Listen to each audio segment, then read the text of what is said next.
Hey, what up? What up? We are back.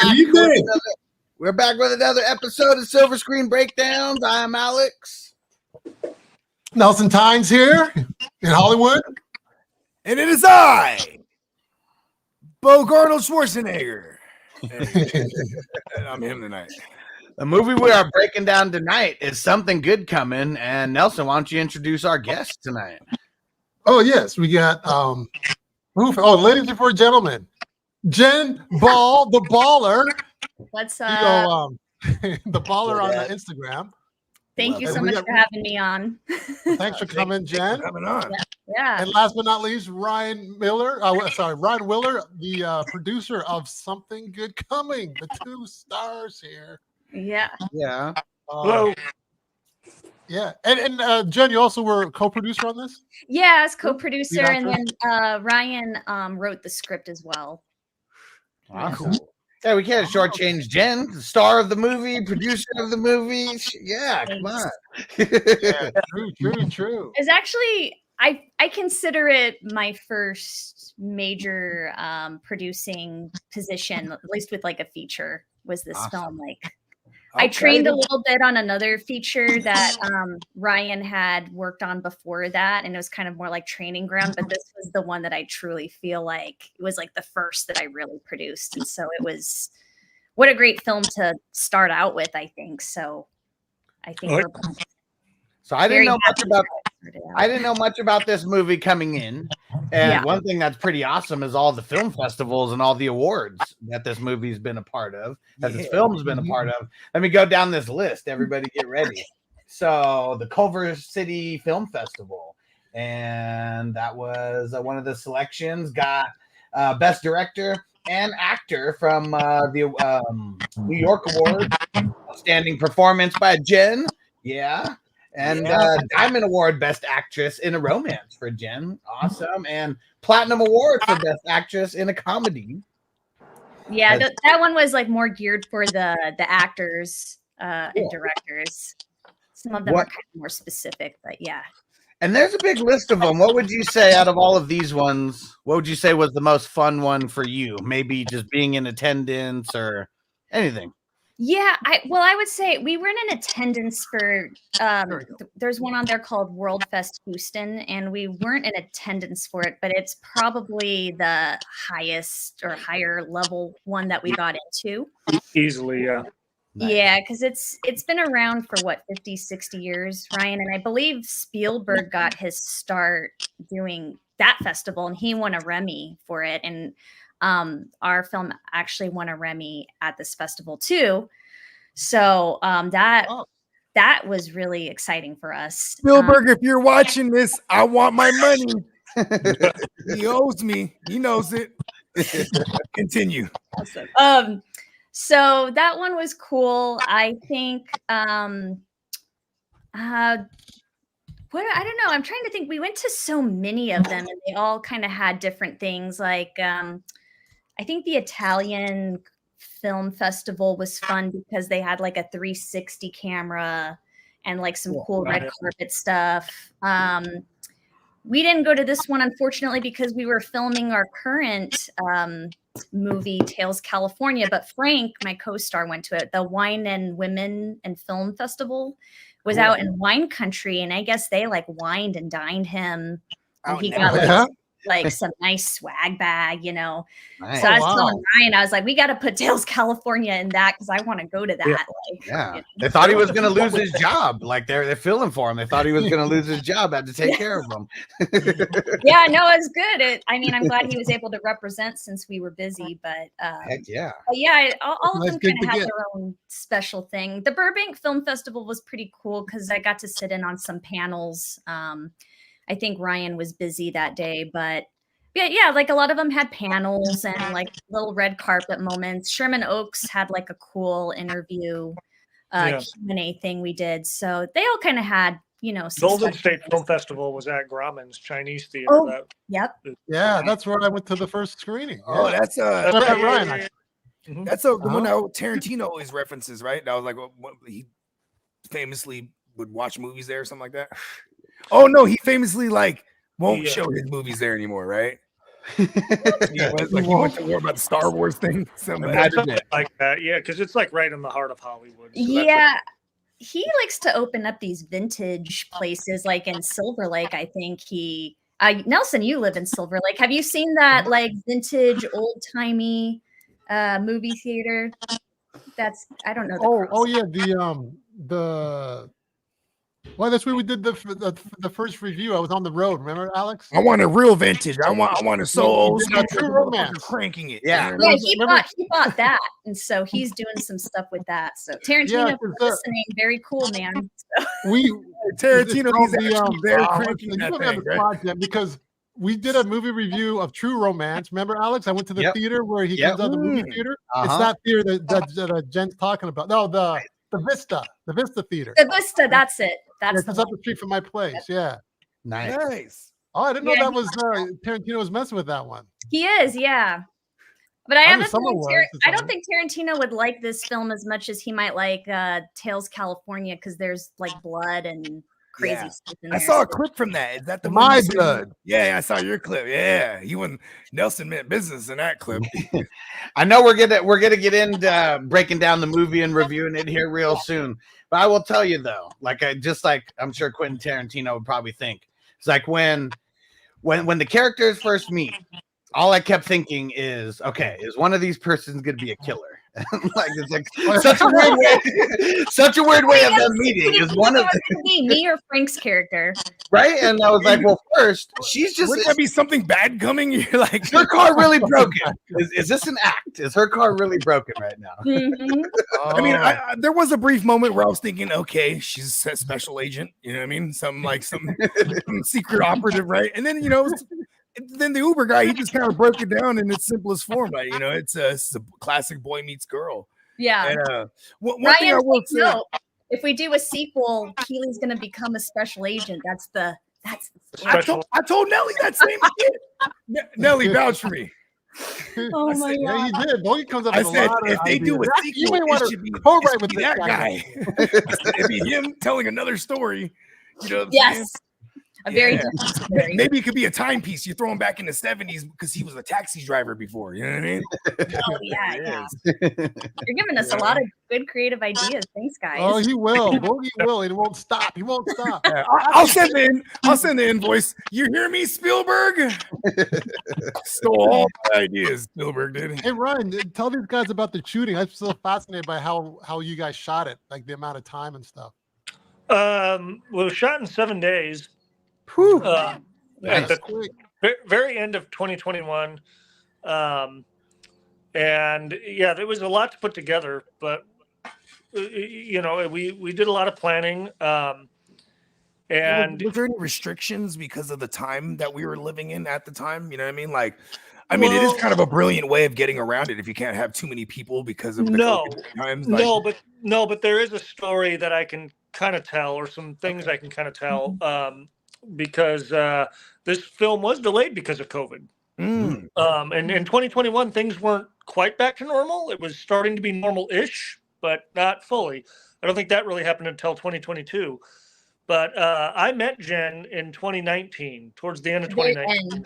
The very end, yeah. Yeah, and she was an actor. Someone was using a location of mine, and we met, and I was just kind of developing this. I had the script and was going to shoot it and offer her. Were like, you are my star. I wanted to talk to her and get to know her. But to kind of summarize it quickly, I put some things in place for this to be shot in summer of 2020. And in March of 2020, we all know what happened. Everything just flat, I call it the apocalypse. Flatline. Yeah. That's what I call it. Now, you guys have watched the movie. In summer of 2020, there would have been absolutely no way to shoot this. Like, things were unlocked. Absolutely not. Yeah, you need your so I went and did another film, which was... It would have been distant. They would have been 6 feet apart. We could have done it like that. You would have called it something 6 feet apart instead of 6 feet apart. Right? That's good. I don't know how you would have done the love scene in the hotel room, but we could have figured out a way. But they were just sexting each other from 6 feet away. Yeah. Exactly. I went and did another film that Jen helped out on, which is what she was referencing for, a year until things started to open back up and it was possible to do the movie again. And no, by the time we got around to doing it, all the locations that we shot in were open, and it was just a lot to coordinate, really. Which is why I didn't direct it, I didn't act in it. Which at certain times over this year and a half delay, I was going to direct it. There was a point where I was going to act in it with Jen, but I'm just going to produce it because it was tough to do that. They'd be shooting and I'd be on the phone for the next day's shoot with the locations and everything. So as far as the process of like making it, Jen could probably elaborate more because I was kind of on the sidelines just overseeing everything. She was in the thick of it, acting and being in. Yeah. I really appreciate the dude in there and your character as well, Jen. Like they you see the transition of the demeanors and like when they first, you know what I mean? Like I thought it was, and it is kind of Tarantino-esque because it's like dialogue driven as fuck, you know what I mean? And like you really get consumed into like, you know what I mean? And then it kind of brings me back to those times too when you first meet someone and like, you know what I mean, you're kind of an open book because you're comfortable around this person, because ironically you end up being more comfortable around someone that doesn't even know you at all, you know what I mean? Right. So you don't feel like they're not judging you on all this stuff that they might have like your closest friends might know or something, Yeah. Probably a refreshing thing. But yeah, I mean, as far as being involved on an acting level, I've never done a film that's been that strenuous, I guess you could say, because it was 7 days in a row and the shoots were easily 12-hour days. But then you have to factor in, I'm coming up from LA. We did the majority of it in Simi Valley because Ryan lives up there, and that's where he was able to secure a lot of these locations. So, you're looking at a 45-minute commute each way. I mean, they were long days. LA times, that's like an hour and some change. Yeah, exactly. So you're looking at very long days. And as you mentioned before, Bogey, that the script is very dialogue heavy. So at one time, I think Ryan even referred to it as almost being like something you'd see on stage because you've got to memorize 100 pages. There you go. Yeah. We don't have live play. Really, Nelson, you can talk to this a little bit. I mean, the film we're doing now, the days were kind of spread out, but imagine Nelson doing what you did on a few of the days, but 7 days in a row. I mean, that's what it was. Yeah. I did those like 2 monologues were like 3 minutes long. Like no one's talking. Right. So you kind of can attest to this a little bit because Tales California was done in a similar way. It was just, I think it was 9 days spread out over 5 months. We were just kind of as we went. This one was all kind of crunched together. Did you do that because of COVID and you just wanted to get it done, the filming part, as quickly as possible? No, I prefer to do it that way. The film we're doing now, or that we just wrapped, was a little bit more, I don't want to say it was unplanned, like we had a plan, but it's a bigger undertaking. A little bit of a bigger undertaking, and just it was more action, it's more action heavy. Yeah. Really something good coming, like you say, it's all just dialogue. It's them talking minus, like they go ice skating and a couple of scenes of physical activity. I like the dialogue shit. You know what I mean? I need to know that. I need to know the layers of the character, like, you know what I mean? Because I'm like a nitpicker. So, like, you know what I mean? I'm sitting there watching, and I'm like, but when you get lost in the dialogue, then that's when you realize, oh shit, this is some good writing. Because I'm not nitpicking for the last. The writing is funny. Because I gotta go.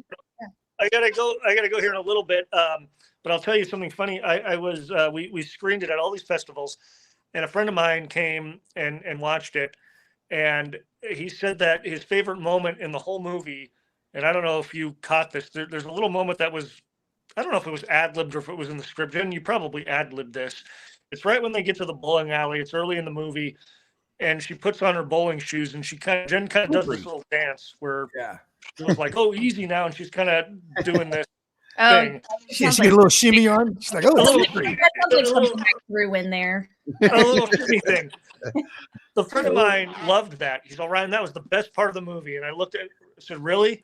All that dialogue. Because it seemed natural, it wrote, seemed real. all the dialogue that I wrote and put into this months of laboring over and constructing, and you laugh at this fucking dance that Jen does. I will tell you though, the part of the dialogue that I really respected was all the grocery store talk, because you can't have two people who work in a grocery store not talking about produce codes. I worked in a grocery store before. Yeah. Like, you know all the codes. And that's what's funny is like that's what made me make my girl watch with me, because when I met her, she's working at Trader Joe's, and that's one thing she said. She was like, grocery people are always like that. You know what I mean? Like you're just not talking about work. That peacock. You know what I mean? That peacock. Oh, you know what? And by the way, you guys, I was just mentioned that in my notes. I go, I like the produce code naming by numbers. Potato. 401. Those are all real. 401 bananas. Oh, yeah. That's what I was gonna say. 4011. I know it's the banana code. I can't remember all of them, but that's one that'll be ingrained in my brain forever. I mean, Yeah. people love bananas. What's the artichoke? Give me the artichoke code. Yeah, there's some No epic. idea. Some, You guys notice how hot dogs were really prevalent throughout the film? Yeah. hot dogs. Yeah. They were prevalent. Big I was time. gonna The bring menus it all up. hot dogs. And, Why? I thought they were gonna Is have that a phallic thing, Jen? I don't know. It could have been double. I don't know. Yeah, it's a little double entendre. Man, I wish the writer was here. Hey. Little sexual innuendos there. You know what I mean? We're just talking hot dogs, though. You know? I love Yeah, it wasn't hot hamburger. dogs. Keely hot was dog- looking like she was having fun at that point. Yeah. Yeah, and I'm like, I'm watching it on my phone, and I'm yelling at like, she's throwing it at you, bro. Pick up the signs. Like, she was He's here. kind of playing it What real cool though. What is she trying to tell you here with all the hot Yeah. dogs? Right? The hot dog lines were in the Really? script, but when they eat a hot dog at the beach, that was ad libbed. And Jen told them about that because we had to Oh, add that. right. Good. Okay, because Because that's their thing now. Like that's their little thing now. It's eating hot dogs, right? well, this is such an interesting thing. So when we do these productions, it's a lot of times like a skeleton crew. So, you know, you don't have as many people watching everything as you probably would a big production. So you kind of got to be in charge of your own wardrobe and props and making sure you're getting everything right. But we only had a limited amount of time to shoot that bar scene. The one right before they go into the parking lot at nighttime and have this big fight. And we realized towards the end of filming there that Frank had the wrong outfit on. He was wearing day one clothes and he should have been in the day two pink shirt. Come on. And we were like, oh my God, what are we gonna do? And to the credit of our director, Eddie Behill, he said, well, we haven't shot the pier beach scene yet. And that comes right before this. We're gonna have to find a reason why he would change his shirt. So that's why we decided she was going to spill some kind of food item. Oh, that's smart. And stain the shirt. So it ended up being a hot dog, and you can see the mustard stain just smeared across. So it's like, okay, well, he's at a hotel. He's probably going to put his other shirt on and not want to go to the next place with a big stain on there. So that's kind of how we covered up for that. In case, and that's why he went on the whole spiel about all his clothes, right? Like I have all my polos and all my. Maybe that's a little bit OCD because he's like, that character's not going to want to be in a stained shirt, you know. Right. So. We always have some actor on set wearing the wrong wardrobe. Nelson.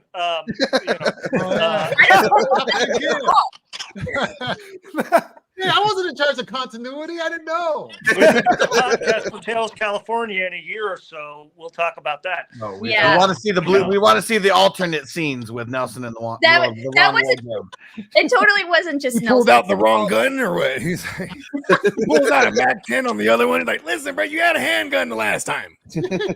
I'm still all stiffened up from that stunt I did a week ago. Well, you had to do it because you messed up. So there you go. Yeah. Oh, Nelson's Wait a performing. Nelson does his own stunts? I know, performing his own Oh. stunts in this one. Nelson But it goes looked balls good. Though. out. It looked good. It looked Nelson really don't mess good. around. Yeah, Nelson doesn't mess around. He went for it. There we He go. did. We watched the Bruce playback. finger. These are great. The next Yeah. but I'll get better. I'll get better. It's still worth it though. It's worth it. You see, man, good. I didn't see much of the dailies or nothing, but what I did see, it looks good. You know, if I ever bled if I ever bled on the set, then when I accept my award one day, and I'm not lying when I put my blood, sweat, and tears into this. You know what I mean? and not people don't really thank themselves either, huh? They always go like God or like the directors and stuff. Somebody thanks themselves. Thanking themselves. Like, someone want to thank me for this one? No, somebody at the Emmys this year did thank themselves. For real? I saw that. Nice. I saw that. Yeah, She she got the best speech of the night because I forgot who it was, but she said, "Oh, I think I might have seen it. That's new. I thought that was old. There's a black actress, right?" Yes, and she said, "I want to thank myself for showing up." She was like, "I want to thank myself." Yeah, there you go. That's what I'm talking about. Well, I mean, she gave the performance. I mean, why not? Heck yeah. Yeah, nobody ever gives themselves a pat on the back for, hey, like, you know what? I did a damn good job. So Nelly, remember that when Beth. Well, hey, I thank myself for being prepared, but I thank these two for the opportunity in Tails, California. There you go. Yeah, there you go. I'm actually I'm gonna sign off here, guys. Oh, but bye, Ryan. Have fun with the rest of this, and ask Jen anything. She knows all the answers. Hey, great movie, Ryan. Thanks for coming in. Thanks for having me for a bit. See you guys. Bye. All right, see you. Gone. No, I'm just kidding. There you go. He seems like a no-nonsense director, right? He seems like Nelly again. Like, come on, your shirt is green.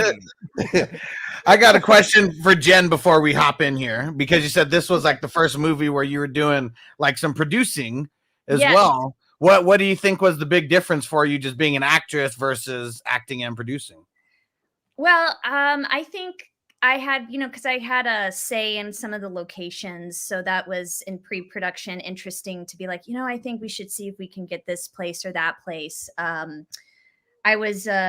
I got to talk to the owners of the Holiday Inn, and that was interesting because I feel like I'm taking these business calls where I'm like, hey, like, can we film here? It's like interesting, and I'm, not just acting anymore. You're putting in the groundwork, like and I was able to do some, work with Ryan to do some rewrites on the script, which, cool. I really enjoyed that because I got to put my own, like, some dialogue in there, and he let me ad-lib. Well, actually, it'd be funny if he was still on. He didn't know this, but I added a scene to the film when he was. Do you know the scene where pretty much Keely breaks down and she's crying when she's with the Uber driver? Yeah. Mm-hmm. That wasn't in the script at all.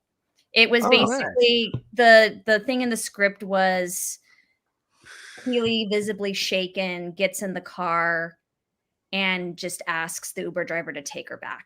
But all this other extra dialogue about, like, these mistakes I've, made and things like that, that was all just between me and Dejan improving. Cool. And I felt like it was really great because it kind of tied everything together, and it kind of really showed, like, the guilt that this character had. And for sure. And and Dejan's great. I've worked with him for years. We trained together. So just being able to work with somebody that I know and trust, and we can just bounce off each other naturally. You have a vulnerable scene, like, Okay, so here's my question. Sure. Where do you draw? Are you drawing from somewhere? Like when I make music, I'm usually like drawing from, like, things that I've experienced in my life. Like when you're going to that space, right? That where that emotional. The vulnerable spot, like, are you drawing from somewhere in life? Are you like of course, there's always things I like think about, and for me, for this particular moment in time, you guys are gonna laugh, but I watched before I got in the car the first 2 minutes of the Disney movie Up. Okay. Oh yeah, that's so. What movie is that? I never know it. So okay, listen. This one's nostalgic me. with me and my daughter, because my oldest is 16, and that was the first movie when she was like 2 years old. Movie Up. She always want to watch it, and that first, because it's a quick montage of this couple.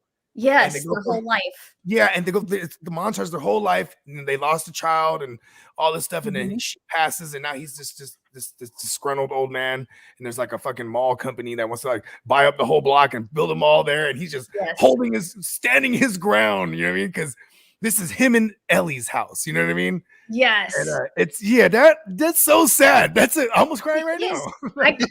I always cry when I watch it. It doesn't matter what. The old man. That's a good one. Yeah, the old man, and it reminds me of my grandpa, and he's like one of the most important people in my life. But it feels very similar because my grandma passed a few years back, and so you know, I think about that, and then I also think about like, oh my gosh, would it be like you have all these plans in your life, and I start to think like, what if I don't get certain things done, and I get to be that age and all the regret, you know? And then it like opened up this whole gateway of like, oh my gosh, what things have I like regretted? And then it's like, you know, then it kind of ties in with the character and like mistakes. And then you just go there. About the characters, but because that was an intense scene. Yeah. So I mean, it's different with every role, but that was what I found helpful, especially for that moment. Yeah. Like it. Well, Nelson, why don't you set the stage for the movie here, and we'll dip our toe in. Okay, so it starts off. Okay, the name of it. The name of it is Something Good Coming. And it starts off with two employees of the same company. All right, they're wearing the same clothes. They're like on a training, retreat. The same clothes on. Okay, they're in the same company. That's the first thing I thought of when I saw them. So they're out in the parking lot. It's kind of serendipitous, right? What's that? It's kind of serendipitous because it's like, you know, situational, like, you know, they meet each other because of this circumstance type of shit. Yeah, and they're meeting in a parking lot, and then I love that movie, by the way, Serendipity. Yeah, I'm telling you, I've seen them all. I've seen them all. With your lady, right? I'm jumping right on that elevator. You go on that elevator. I'm going on this one. And push the button, and we're being on the same floor, and it's meant to be. You know what I mean? Like, and they end up on the same floor. I never saw the film. You need to. It's so good. You gotta watch it. It's a good one. John Cusack. I actually vouch for it. Oh, John, that one, yeah, with Cusack. Okay, I know it. Yeah. I know that one. Come on, that's up there with Notebook, bro. Come on. I'll tell you, right? You guys know their romance. I'm like very impressed. I'm telling you. Well, he's a romantic bogey. I'm a hopeless romantic. You know what I mean? Yeah. I got 4 kids. I'm living my own romance. I'm living my own romance novel. You know what I mean? that hip hop stuff, Jen? I loved that. Who was that? That's him. Right there. You're looking at him. I need to know. I was going to say, that music, that's me. I was trying to Shazam it actually, and it wasn't popping up. And I'm like, I need to ask these guys. Well, you know what it is too? Those are the main theme song for our show. That's actually available. So on iTunes. Yeah, on everything, Spotify, all of it. That one's my man. His name is Triangulum, and it's featuring me, Bogard Scott Free, and the song is called Peace God. Right? That's our theme song. I'm looking. Jen, if you ever need some hip hop music for a film, I would love to. I would love to. Right there. And all the so there's a reason why we use the certain ones. For the countdown, so we don't get, because even my own music will get flagged for it. You know what I mean? Because it's publishing. Gotcha. So like those are unreleased joints, which is cool because it kind of makes it exclusive to the countdown. You know what I mean? Absolutely. I know this is me. I gotta like find it here. Yeah, Peace God. I'll send a link to. Yes, please. I'll send a link to Nelly, and he could forward you a bunch of. I'll send you a bunch of stuff. I got some R&B stuff too. I'm gonna download it because I was like really feeling that. It was good. Yeah. Look at that. Look at that, Spielberg. See? Pay me my money. Now, I will tell you, though, in the beginning, I never coming into this movie, I didn't know what to expect. I told Nelson we're going to watch it, but I have zero expectations. I didn't do any research or anything. So I just always think of crazy stuff like, okay, so this guy's like real pissed off about his job. And then, he's losing his job. Yeah, it seems like he's going to lose his job. Super like frustrated about what's going on.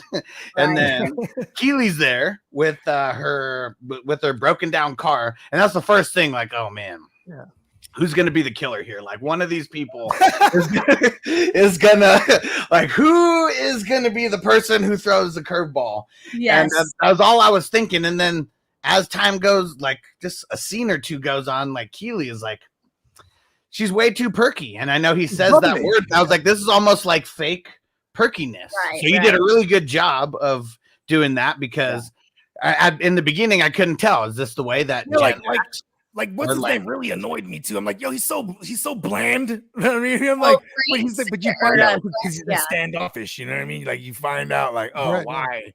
She even calls him a stick in the mud. You're stick in the mud. Yeah. You well. Seriously, yeah, when he goes He didn't argue it. You know? Nope. No, it's true. Have you guys ever seen Barefoot in the Park? No, I'm not. Okay, it's a really wonderful play by Neil Simon, but it is almost. I'm aware of Neil Simon though. Yeah, it feels lots of like these blues. characters are a bit of a throwback to that. And what's interesting is Frank's another actor that I trained with, and we played the characters in that. But this takes place in the 50s. But she's like kind of like wild and free spirited, like a hippie, and he's just like this gruff businessman. And she's like, "You're a stuffed shirt," and so it reminded me of that same dynamic. When we did this, he goes from the stuffed shirt guy. He was stick in the mud. He fits that to the stick in the mud. He's like, it's the same line, opposite ends. Yeah, not a stick of butter in the mud, a stick in the mud.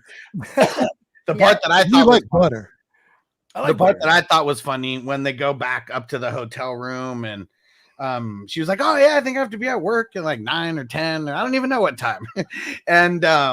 And then she was like, "Oh yeah, so I guess we don't have to go to work because like some idiot like left the compost bin out." He immediately got insecure, huh? Man, it was so funny. You just see the look on his face. He's like, "Oh fuck, like I have to say that this was me." He's like, "I guess." It was ready throughout the company. Right. It's like clearly she doesn't really care that much about where she works. I mean, she just probably one of those people that just goes to work, and he's like so serious, and he's like, he's like, you know how I was about to be the man in produce, bro. I know. I feel like 5 stores I would have been responsible for. I feel like I've met people like him working at. I mean, I was like 20, like 19, working at grocery stores, and then you see the 35, 40-year-olds who are taking it real seriously. Like, don't mess up anything in the produce section or the produce manager. He might peel you. Right. They're just like, I see what you did there. Produce, banana peel, all that. That's 10 points. Yeah, I don't know if Ryan mentioned it, but he actually works for Kroger. So that's where he got a lot of his inspiration. I think he's a produce man. He is a produce manager, so he knows all the codes. Of course he is. I was going to ask that too. Like, is there any relation to real life, like, you know, like that influenced the script? But so there's that, right? He actually worked at a joint. Yep, he still does, and I don't think he takes his job as seriously as Brett does in the script. But he could be Brett could be based on someone that he works with too, probably. You know what? That is true. We should have asked him that, but it is somebody he knows. I have a question about the cockroaches in here because Keely was very like as soon as like she starts talking about the compost, she was like, "Oh, I wonder what kind of like bugs it was." Yeah. And then like when you guys go to breakfast or whatever, she was like, "Don't you ever think about that? Like, why are cockroaches like the most popular like bug in all these movies and stuff?" That's so Tarantino-esque to have like dialogue about movies in a movie. I don't know. That's something Ryan wrote. But what's interesting about that is I have a very real fear of roaches, and it's actually. There's nothing that'll make my stomach drop quicker and put me in a cold sweat and make me jump, pretty much crawl up a wall like a roach that appears in a room. So, was it hard getting excited? What? Was it hard getting excited about delivering that line? She was so excited to talk about the cockroaches. I just thought, what a interesting, weird girl, but okay, you know? She's like fascinated by these disgusting insects.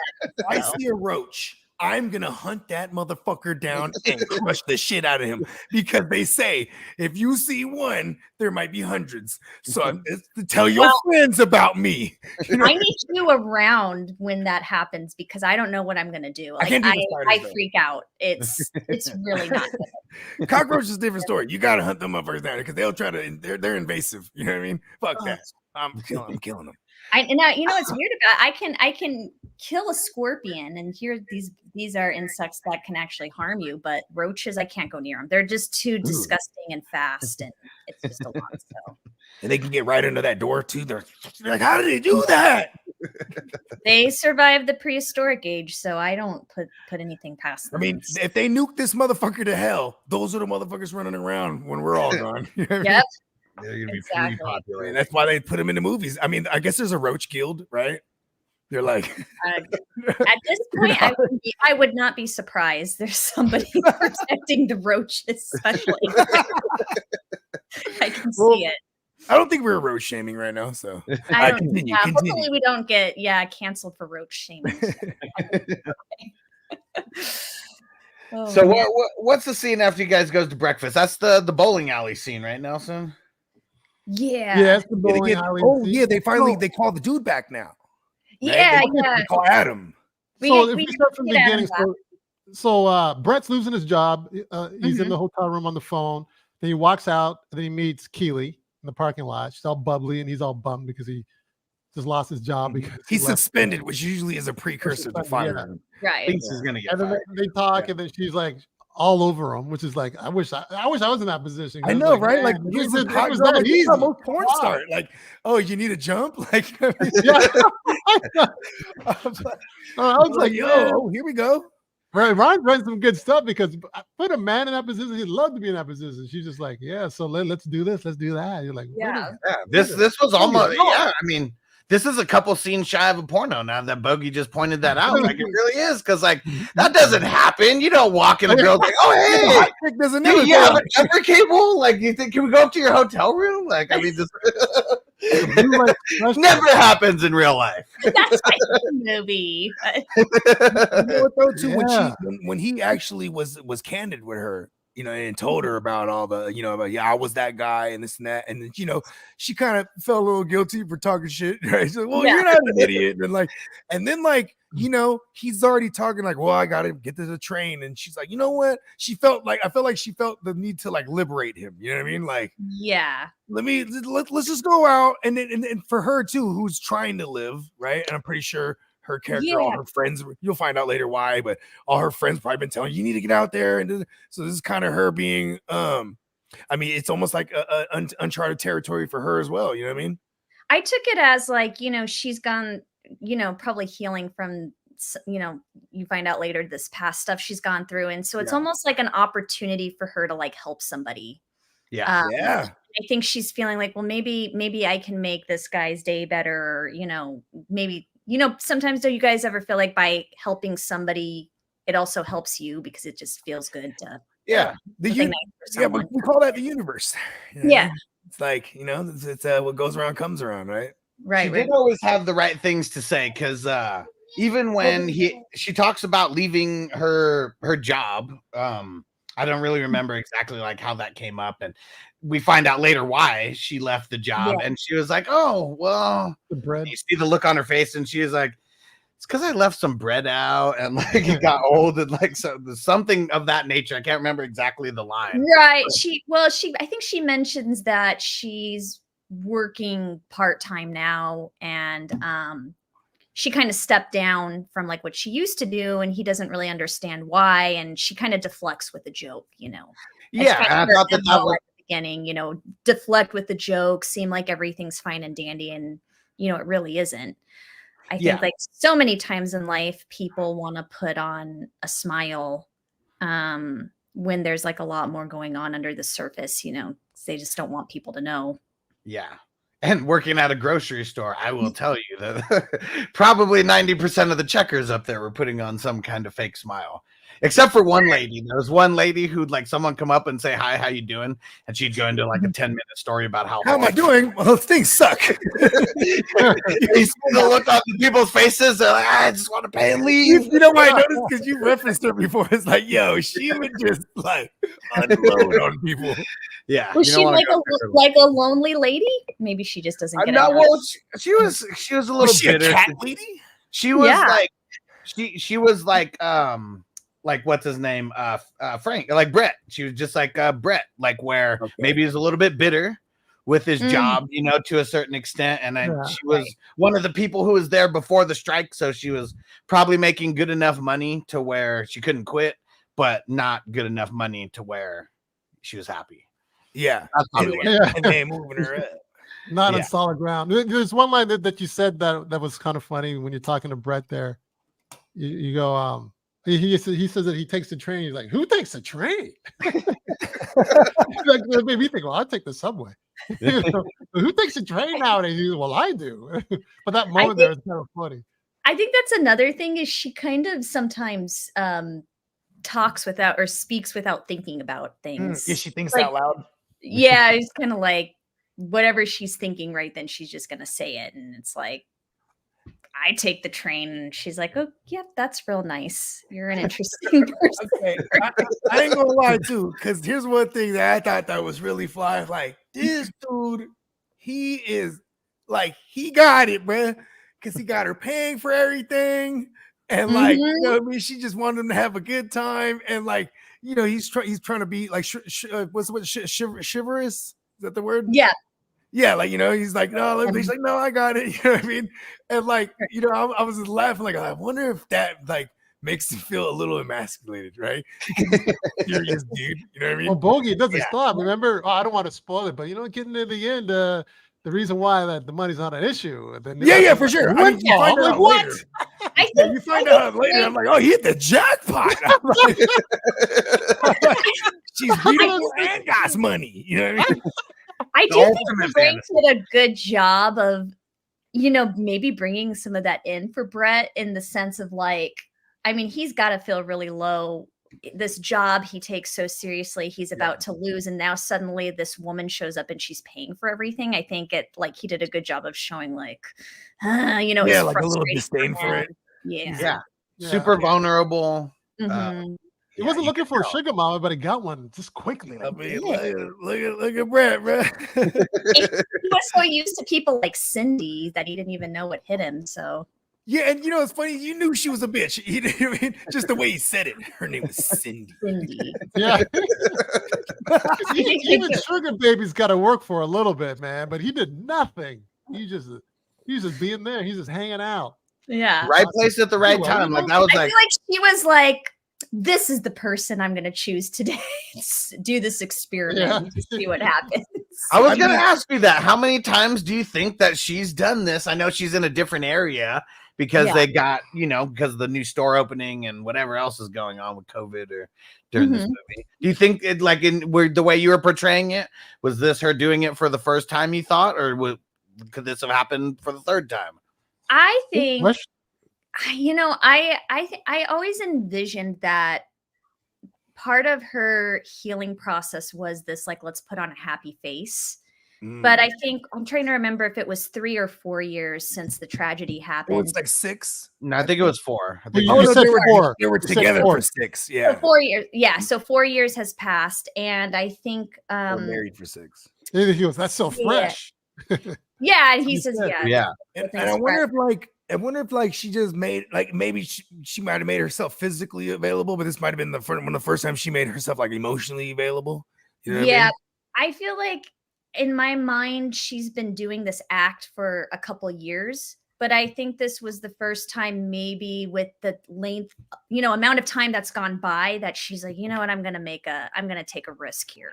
And it's kind of like this whole, we're on a vacation. Remember, she goes, we're on a vacation, you know? So it's like, hey, we'll always have, you know, Carlsbad or whatever, wherever you guys are at, you know what I mean? Like, Yeah.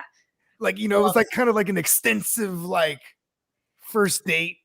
Now I'm kind of thinking, was there even anything wrong with her car? That might have just been the way to initiate a conversation with anybody who walked by. Hey, Jen, I gotta apologize. These guys are going on you deep. No, that's right. That is an interesting thought. I mean, I played it as to, like, you know, she really did have the car battery go out. Yeah, don't ruin it. I thought the car was wrong. This is serendipitous. She is a serial. You could easily. I love love. You know that she's like this, like, I'm going to do these experiments. But I think for her, you know, you and I mean, I don't know what's going on in your guys' life for real, but like, let's just pretend like it's just normal life and you get a flat tire, a dead battery. Like, you're going to be pretty pissed off about that. Yeah. And I think for somebody like her who's gone through this stuff, it's just kind of like, you know, just I'm not gonna sweat the small stuff here. Yeah, because I think she just. I mean, kind of like when he's kind of like, oh, woe is me, I might lose my job, and blah blah blah. Yeah. And he's like, oh yeah, try losing something, you know, that really matters to you. You know, and I feel like the reason it was him where she really started to like go after him and want to get to know him is like she saw something broken in him that she saw in herself that she wanted to fix because she hasn't been able to fix herself. So, you know, like a lot of people will do that. Like they're attracted to something that they weren't able to fix in their past because they want to now fix the person because they want to complete the cycle. Wow. And I feel like as a character that was like, okay, it's this guy. Like that's all of a sudden why it was him, you know. That makes sense. Yeah. Yeah. They also say Forget that about Cindy. She was a bitch. She was really trying to take him to a better place mentally from, I mean, literally the moment that they met. I mean, and it's just like I feel like we're not highlighting the my man, the special agent Uber driver, bro, slash guardian angel fucking John. Yeah, he's Cupid himself, basically, right? Because apparently this is one of his favorite stories, right? And like the one thing with him is like, you know, when he's like, you know, oh, bowling at 9:30 a.m., huh? Like, you know what I mean? Like that's a new one. Yeah, like, you know, because he didn't seen it all, right? Like, he's like, oh, this is cute. You know what I mean? Like, oh, okay. And then he could tell, like, you know, he's already examining him, and you see he's looking through the rear view, and he's like, you know, she's really, you know, she's the talker, and he's a little, you know what I mean?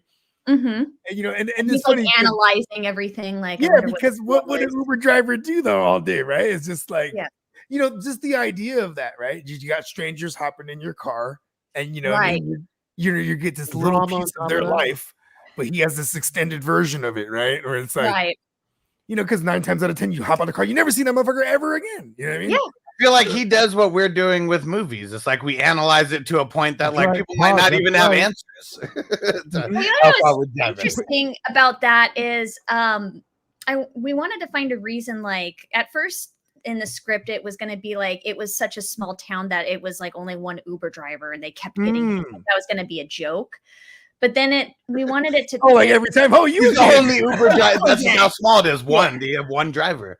Right. But then we were kind of like, that seems, I don't know, that might take people out of the story. And then we wanted to seem like, you know, he's running his own business and like this is something, you know, he's promoting. And I think he's magical. That's what I took from it. Like he's the magical like matchmaker. Like you hop in his car and you find your love.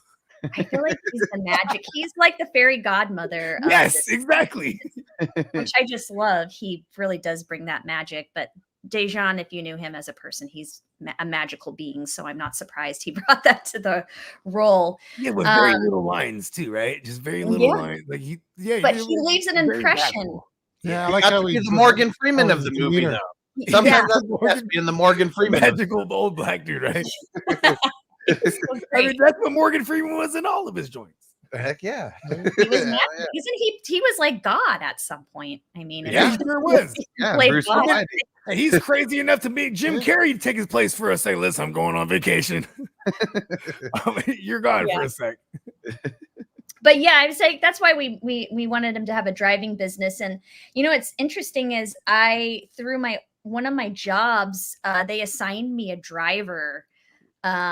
Because I had such early pickups and drop-offs at the airport. This is when I was doing medical stuff on like American Idol and stuff, and I had to travel with them. So it was hard to get an Uber driver at like 3 a.m. So my company set me up with a regular driver. She does this for a living. And I liked her so much that now I don't even want to call Uber. I just want her to come because I've gotten to know her. And I'm like, sounds fancy, but I mean, it supports her driving business. And I'm just like, she's cool. I know I can trust her and she's on time. But Uber's gonna hate it if they see this movie. Like, they're gonna hand out business cards and promote their business. I don't know why every Uber driver wouldn't be doing that. I mean, I know Uber drivers that allegedly sell weed all day while they're just driving Uber around. I mean, Allegedly? Yeah, that is alleged. You know, I'm not a snitch. I actually, at one point in time, tried to develop a series about a counselor who ends up becoming an Uber driver, but she combines her counseling with the driving. So she's like counseling people in the back. So you get a free counseling session while you're getting driven to your next destination. I can dig that. No, we made a short. It's called Driving Miss Crazy. Nice. At some point, maybe we will finish that, but I don't know. You just reminded me of that with the whole Uber and Okay, listen, I gotta be one of those fools that hop in the Uber. You know what I mean? Mm-hmm. Bogey wants a cameo. Yeah, let me get the cameo, right? And I'll be playing me though. You know what I mean? And I'm hella late. I'm running late as fuck. You know what I mean? As usual, right? And then the whole thing is about, you have the same 24 hours in a day. You know that, right? Like, because I'm like, step on it. Come on, I'm late. Well, it's your fault. What are you, my mom? And then I started realizing that, you know what? You're right, Mom. I'm always late. It's my fault. Boom. No, it's the Uber driver's fault. There it is. Yeah. All right, Nelson. Why don't you bring us back for the end of Act 1? So we made it to the bowling alley scene. Oh right. Yes, with the bowling alley, and then they go for a drink and drinking beers, a couple of beers each, and they're talking about she makes a step up and says Brandon. Who's that? Yeah. Oh no, I don't want to pry. It's okay. No. Brandon's the drum roll. I'm like, okay, who is this Brandon guy? Yeah. No, After all this she's like, hot don't dog worry talk. about it. It's okay. It's okay. He's like, no, I don't want to know of anything. Okay, we're not going to find out. And then we finally find out that Brandon is her husband, or was her husband. Was her husband. Nice. Right after all the hot dog talk, too. It just goes from all I the know, hot right? dog talk right into the... blue And he didn't see a ring on either finger. No ring. So Nope. what's up with that?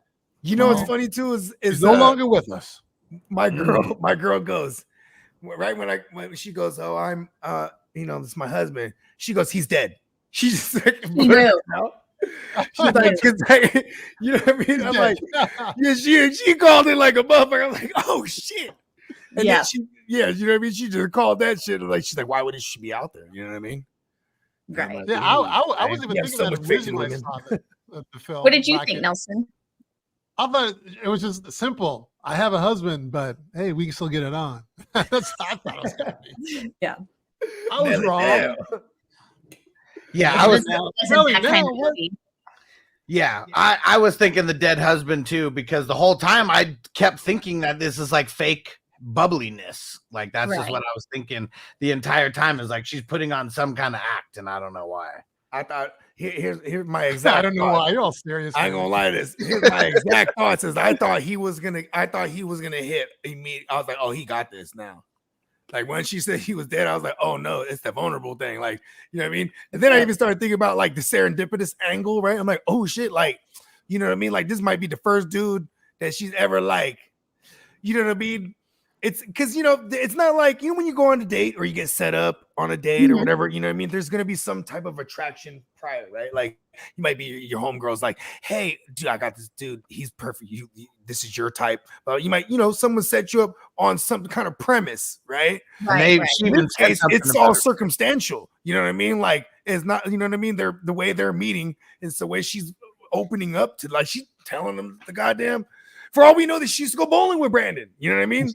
Right. It made her slip up like, oh shit, it reminds me of just, never mind. And then he's like, wait, tell me more. And, and he even has the respect. Actually, he didn't say tell me more. He has the respect to be like, don't even, it's all right. I'm overstaying, because he's almost not trying to be emotionally available at all. No, he's so consumed with his job. It's almost like she's this distraction that just wandered in, and he's kind of going along for the ride. You're right.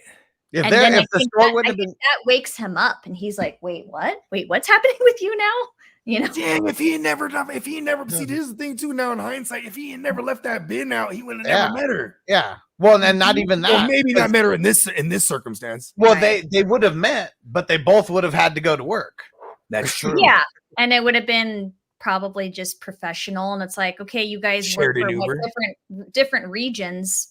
They don't live in the same area. So it would have been like, okay, cool, nice meeting you, and then never seen them again, They wouldn't have had this time to actually get to know each other, which was the whole magic of it shutting down and the cockroaches and all that fun stuff. So it is true. Well, idle time. That's what they did with the idle time. Time on their hands, right? I thought that was cool.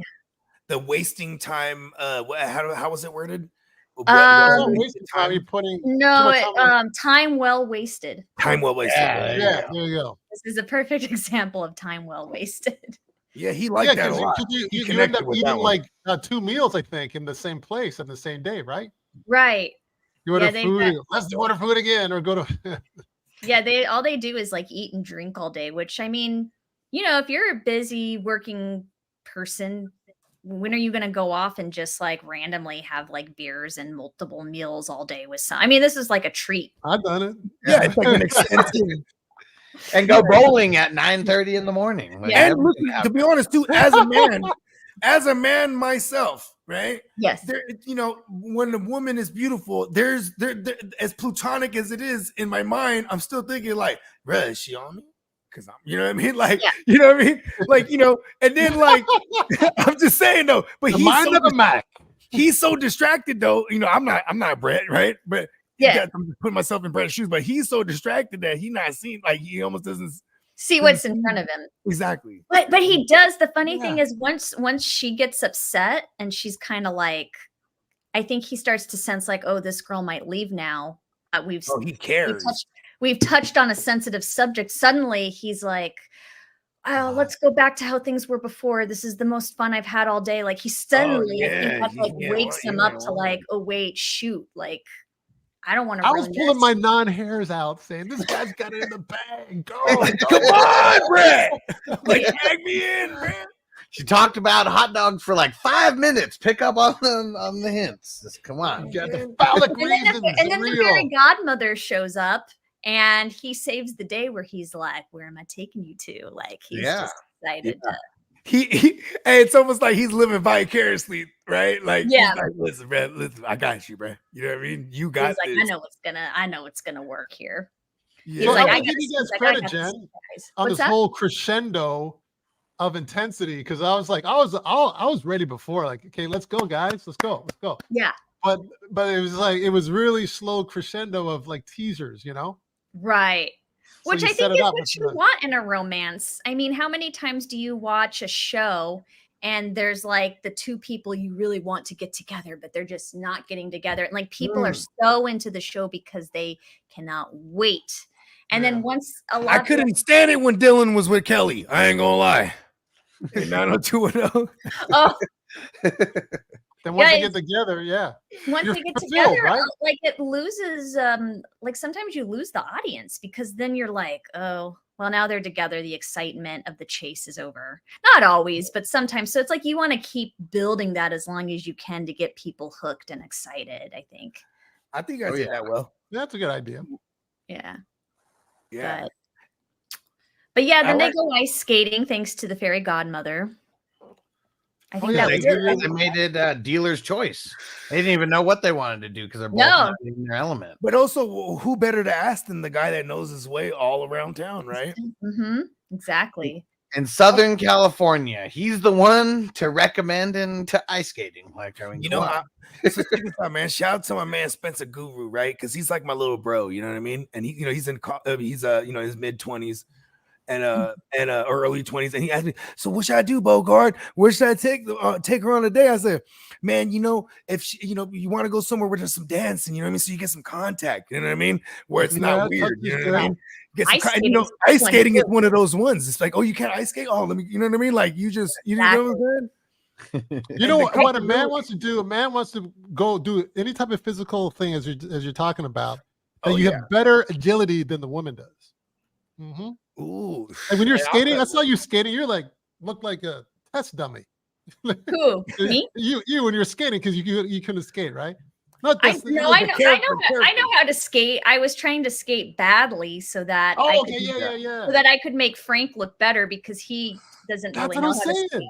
Yeah, that's what I'm saying. Yeah, but the character, I couldn't skate too well. It would have thrown off the whole. And he's like, you met at a hockey game, which was funny because it's like Brett has nothing to entail that she is a good skater. Right. Well, all she's been doing is, paying for everything, being the one to like help get his mind, just like out of the trash can because he's like such a sourpuss and like.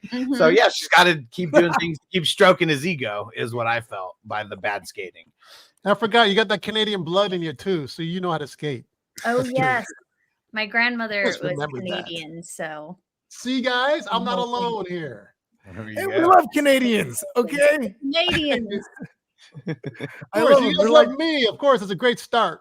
Yes. you know what's cool about Canadians? They have the coolest stereotype. The stereotype for Canadians is that they're just nice people. You know what I mean? You don't have that about Americans. You know what I mean? That's true. We're not very That's nice. That's On true. paper. I'm glad I got a little bit of nice blood in me, you know. There you thanks to go. Canada, So I mean, Yeah. shit, you were nice to Brett, right? Took him up to see. You took him to see the world, basically. Ain't nobody did it. He ain't never been outside that produce section in years. this was like a reverse Aladdin. Like I can show you the world, but it was like reversed. She's gonna like show everything. For real though. Hey, Noble, say hello to Jen. Noble. Hello. Young Noble. Who's this? This is Noble. Keeps popping Hi, in and Noble. out. Hi, He's coming in to try to steal my phone. I asked. Alex's boy. Thank you. It's so cute. Aw. Got the little afro Oh yeah. going, you know, Yeah, this doing shit the banging. test. I like that. This shit banging. Why don't we why don't we pause for Act 2 real quick? And Okay. yeah, this is where we're gonna do just a break for the in the Yeah, we'll episode. break for the And for everybody watching, don't leave because you guys already know this is for the cut ups. You know what I'm saying? And tune in next time for Act 2 of Something Good Coming. Is he going to hit the jackpot? Is he playing the I'm so dumb, it's cute role? Is she everything she says she is? Or is there hidden baggage? Tune in next time. Or is she a killer? Or is she a killer? Yeah. And Or is she a killer? Spoiler alert. Spoiler alert. This has now become a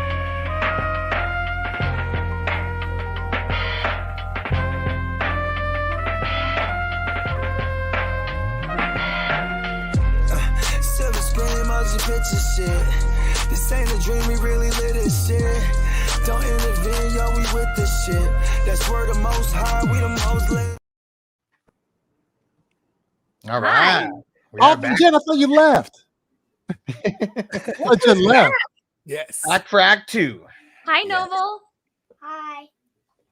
I think His we- afro is testing the upper Bollinger bands of that stock market Hey, there. listen, bro. You can get his afro. You got to get his afro where he's like 8 feet tall, bro. it used to be really long. He doesn't like it when it's super long.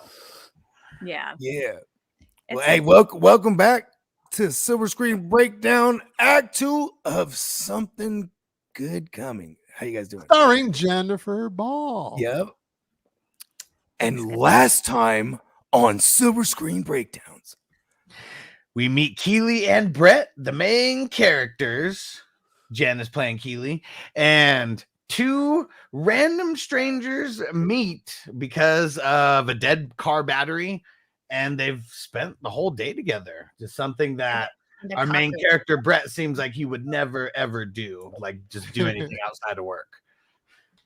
Because he's lame. Out of the ordinary. hey, for Brett Brett. seems like the type of dude, right? He got hella like his alarm clock goes off like 2 hours before he has to get up. You know what I mean?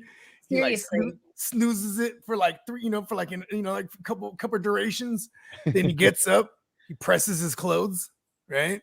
Goes. It's just that's like it's funny because I've been thinking about the backstory for old Brett. You know what I mean? I Yeah. bet you Cindy was irritated on him. She would just take his shirts, put them in out of order.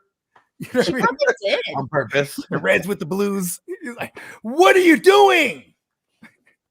I feel like Cindy got so annoyed with like how just OCD Brett was that she's just started like sleeping around and cheating on him. I feel like that is the backstory Damn, there. poor Brett. Jeez. Yeah. Because got he's just rough. no fun. Nobody's taking him out to do anything fun. He doesn't know anymore.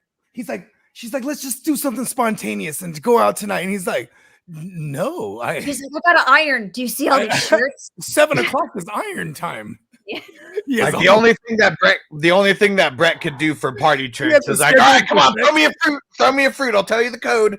And like it just got old. It couldn't like you Hey, can only do Brett, that so Brett many got a times. schedule for fornication. He's like, okay, first 30 seconds, missionary. But Okay. guys, all that being 2 said, minutes, it was enough climax. for it was enough for Keely to be enamored.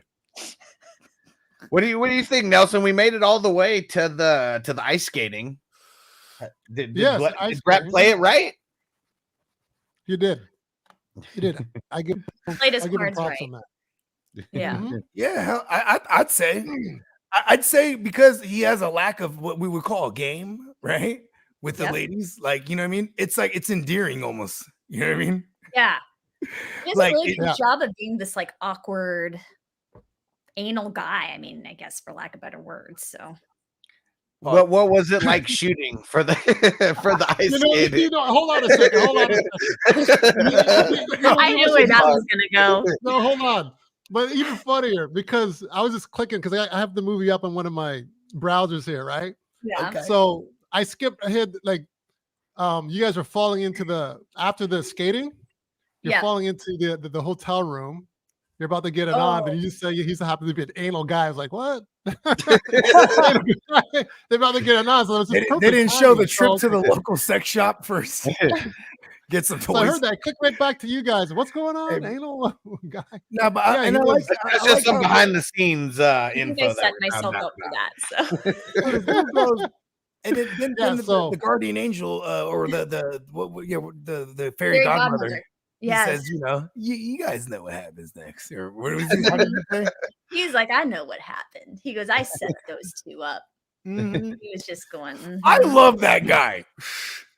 That's Right? the Yeah, he's opposite of a cock block. You know what I mean? Like, Yeah. Well, he's like the Morpheus of the show, right?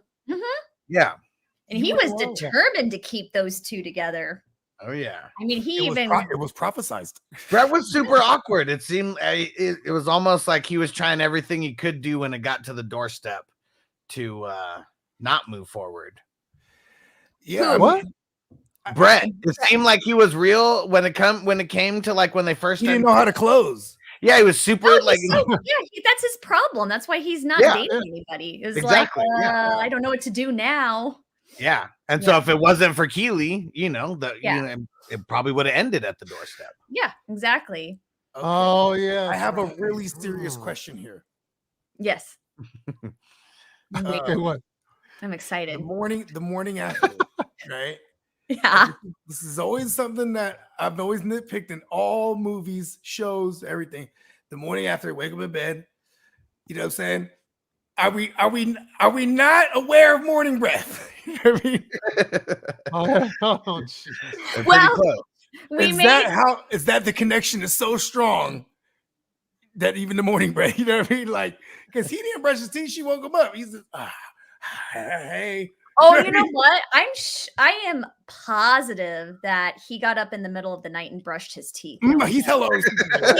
He's that OCD. He's like, I gotta go put on the mouthwash. I could have seen him. He gets up like a couple hours before. You ain't He's like lying. putting perfume. She's probably the one that like smelled like crap, you know, because she didn't care. Oh, She's just like, I'm here having a good time. You You're went to worried sleep with a about mouthful of scope. Why? You did. Oh, He probably Oh, had women are something the on his clean ones. dresser, like a Tic Tac. Hold on, like she's gonna like get up.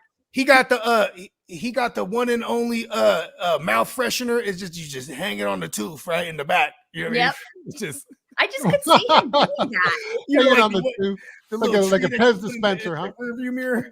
She probably liked it. She's like, wow, this guy's so fresh and so clean. I don't even know what to do right now. Right? It's like an outcast well, song, Keely. fresh and clean. And I love the reassurance, like right out the gate. She's like, let's go do it all over again. You know what I Mhm. mean? And he's Oh, like, "Fuck you yeah, got bonus. all over again. She's And all all right. like, yeah. I got And him what- out of his shell. Now we're gonna see if the real fun begins. Ooh. That And what the heck was that place? It was the Lucky Dog. I think the Cafe. restaurant was called. I Yeah. just remember that lucky dog. Well, I had it pulled up. I just remembered it was something with dog. So was that a hot dog cafe or was it a dog? Like, because I went to a dog park, or was that like just a dog theme? I mean, it's metaphorical, bro. Like he's a lucky dog. Like, I mean, you think this guy, if you pick this guy out of a lineup, who would she be interested in? I don't think we're picking that guy. You know what I mean? And like, so like, it's kind of like, hey, y'all remember Lucky Jeans? Yes. Yeah. When when I first started seeing my lady 20 years ago, you know what I'm saying? Shout out to my lady. You know what I mean? She used to rock Lucky Jeans. And when you pull down the zipper, it says says Lucky Lucky You. You. I know, because Oh, geez. I have some still. Lucky jeans Really? are awesome. Yeah, those were tight. You know what I I like mean? Lucky jeans. I don't Yeah, know if that like dates me, but I like how Lucky. they fit still. They're like really nice. So yeah, they're. I mean, designer jeans are supposed to be. They're supposed to feel good anyway. You know what I mean? Yeah, or else like, what are we paying for? You know what I mean? exactly. Yeah. Yeah. Oh, but there's yeah, one line- lucky you. The Lucky Dog Cafe was a coincidence. It just happened to be a coffee shop that they let us film in Simi Valley, but it really does tie in nicely to the hot dog and you lucky dog. And we even talk about pets in that scene. That was all ad-libbed. So Nice. it's kind of nice how that all tied together. Little Seinfeldish. Yeah. Wiener dogs. Mm-hmm. Yeah, that's what I got for that. Actually, That's Dash about House. all the different dogs. Yeah.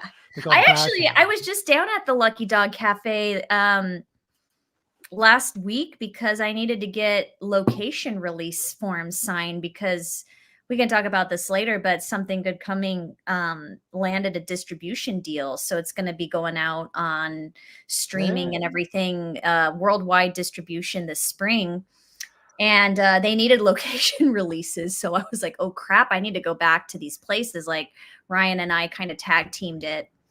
And so the Lucky Dog Cafe, they ended up selling it to a different owner. So we couldn't go back to the original owner for the location release. So I went in there, I ordered a coffee, and I talked to the lady at the cash register. I'm kind of like, hey, like, do you know like who the owner might be? And she's like, and she was real serious. She goes, I'm the owner. What's up? And I was like, Oh, snap. like I got all of a sudden I just got like really scared. I'm like, oh no. And I'm like, so a couple of years ago, like the end of 2021, we filmed in here and it was totally cool with the owner at the time, but they've since moved back east and now we need location releases in order for this to go to distribution. So I'm not sure if you'd be willing to sign this. If not, maybe you might know how I can get a hold of the old owners. And she just looks at me all serious. She goes, you're not going to be able to get a hold of them. They're like long gone. And I'm thinking like, I'm gulping like, oh no. But then she goes, I'll sign it for you. And I was like, okay. So I give it to her and she does. That was so easy. I felt like it was my lucky day somehow because I was like, Nice. It was your She lucky seems day like and a the lucky hard dog. Lucky dog. You know? Lucky dog you. so I tell her, I'm like, She was wearing the lucky jeans that day. she probably was. And I say to her, thank you so much. I can send you a link to the film since you're so generous, you know, signing this. You can see the shop in the film. All of a sudden, she lit up like a Christmas tree. It was like this like hard ass tough demeanor drop. She goes, really? Yes, here's my email. So Yeah, she was like, "Ooh, I get an exclusive." she ended up being really cool, but Hey, it was that's how just I felt when great. Nelly sent me the joint. I was like, That'd "Oh, be I it. got the exclusive." Be a new social media post showing the lucky dog in the movie coming. Oh, I think it could benefit her business, couldn't it? Yeah, not? she was just, you know what I mean? Like when you don't know somebody and they're kind of acting that way, and I'm like thinking, like, oh, is she like not gonna sign this? Like, I don't know what we're gonna She was do. real if we Brett. can't She get was real this- British. She was. She was like a hard ass, and I was just kind of scared. And then she got really cool after I talked to her a couple minutes. So then it was good. But anyways, that's my story about Lucky Dog. And you did it the right way too. You supported her business at the same time. You ordered something first, like, "Hey, by the way." Yeah, that's what you got to do. You know, they have But good, but they do You have know what good. though too is like when someone says, "Okay, if I'm, if I'm the owner, like, actually, how about this? I run a studio, right? And like, if I've ever had someone to go, "Hey, who runs this thing?" Like, yeah, what's up? Oh man, I love your work. Oh yeah, for sure, man. Like, you know what I mean? But at first, you're like, "Why? What's up?" That was what it was like. Right, yeah, I'm I'm like, owner. What's good with it? You know what I mean? Like, Sometimes as the owner, you have to deal with retentions and bad Mhm. reviews. That's and why I was like, thought I it was was like, gonna be one of those. might have been like, "You've been served." You're like, "Oh fuck." Yeah. maybe that's know, what her yep. deal. That might have been her deal. I'm like, so who's the owner here? And she just looks at me. That would be me. And I was just like, oh no. She ended up being super cool, but I was like, oh no, what's gonna happen here? Now I got a location question for you, Jen. So Yeah. you guys did ice skating, and then you went to the one of the Simi parks, and then you guys Right. it looked like it was Santa Monica, like right? Was it the Santa Monica Here, boardwalk? Yeah. yeah, What exactly. Out of all the locations that you went to, what was the most fun for you shooting, and then what was the most annoying? Doesn't matter why. Wow, right away I can tell you the most stressful. Maybe this is annoying. I guess annoying and stressful are two different Stress things. is annoying. The I get most- annoyed off stress. The most stressful was the Get so park. upset when I'm stressed. I'm like, oh, now I'm annoyed, and then I'm mad, then I'm annoyed. Yes. I go through all of it. Which park? I legitimately thought we were getting shut down at the park because, you know, it's a public space. We don't have location permits. Okay. And a park ranger comes in his truck. He comes flying up next to us. And Ryan is, I don't know where Ryan is. He's like down the road somewhere figuring something out. And this guy's got the mustache like he's like a rent-a-cop. And He's a real dealie.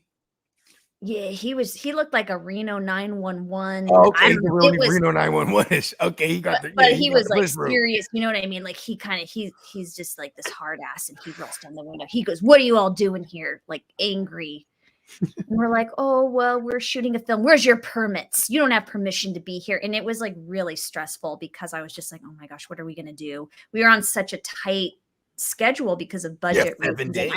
I'm sweating, and I'm like, I was like, as far as I know, we have permission to be here because Ryan knows somebody who knows the mayor of Simi. If we were to ever get in trouble, like they kind of approve these things.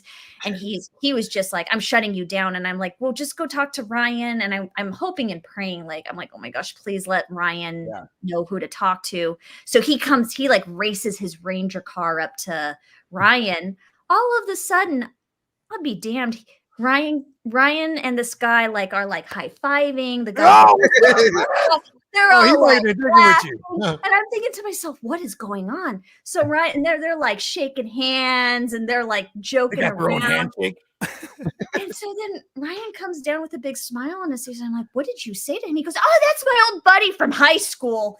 Like he goes, "Oh, Ryan, this is your production. Sorry, man. I didn't know this was your I'm thinking like, "Oh, Sealy." Oh, I was so stressed out. And I'm like, "That's great. I'm glad this guy was just like super chill once he knew it was you." But he's like, I know everybody in Simi Valley. Don't worry. She told me you know the mayor. Yeah, bro, I know the mayor. And what do you think? What do you think was the most fun location that you were at? Oh, let's see. I would say Santa Monica Pier. Okay. But I'm such a beach girl. Any excuse I can get down to the ocean is wonderful. Well, you surf. You're an avid surfer. I am. I'd like to get back into that. I've been drunk in Santa Monica several times. You've been drunk in Santa Monica? Yeah, like all over Santa Monica. It's who hasn't? Right? And I just, you just start singing that song. All I want to do is have some fun. Get a little Sheryl Crow going. I was Monica Boulevard. You don't want to be on Santa Monica Boulevard, not you, Bogey. No, not me. Not that type of fun. I know what she's talking about in that song. I took a wrong turn before. Like, oh, I'm on the wrong. I took the wrong turn. Yeah. You gotta be careful. I will tell you the most uncomfortable place I was the swimming pool at the Holiday Inn because it was November. Oh, yeah, that's your face down. I was freezing. Do you know how long I had to be in that pool? And it was winter. And I don't think the pool was heated. I was like trying to swim laps to warm my body up so I could just like lay there and like I had to look all pleasant. Like I'm like, oh, it's nice and warm. I feel like every time I do a film with Ryan, I'm cold. Like I'm just like freezing my ass off. That's basically. Yeah, every time I shot with you guys, it was cold, and then you always had no clothes. Well, you had clothes. I had shorts on. I'm warm though. I wear layers, but you guys are like. It's like Tales California is supposed to take place in the summer, and here we are filming in the desert in January, and I'm just like dying. I'm like, you got to be kidding me right now. And it was the same thing with this. Like, I'm supposed to be in the sunny, beautiful California pool enjoying it, and it's November, and I'm freezing my ass off. I'm like, it's funny, you guys pulled it off though. Oh yeah, you pull it off. Like, I would have never known that. It looks warm on camera. Yeah. Even the desert, actually, during those desert shots last weekend, it was warm for about 4 hours though. Remember in the mid, like around I wouldn't say it was. warm. I would say it was bearable. Well, I had pants on. You guys had shorts on, so that's why. Yeah. We're wearing like shorty shorts and tank tops. I mean, it was all bad. Yeah, by what, 5 o'clock, the sun starts going down, it gets cold fast. Yeah, like 30 degrees in the desert at night. Drops in January. Yeah. I dig what y'all saying though about the continuity, because like it's funny because when I was thinking about this shit, I'm like, so you did your own hair, right? Because to do something that took place over the course of a day or two, right?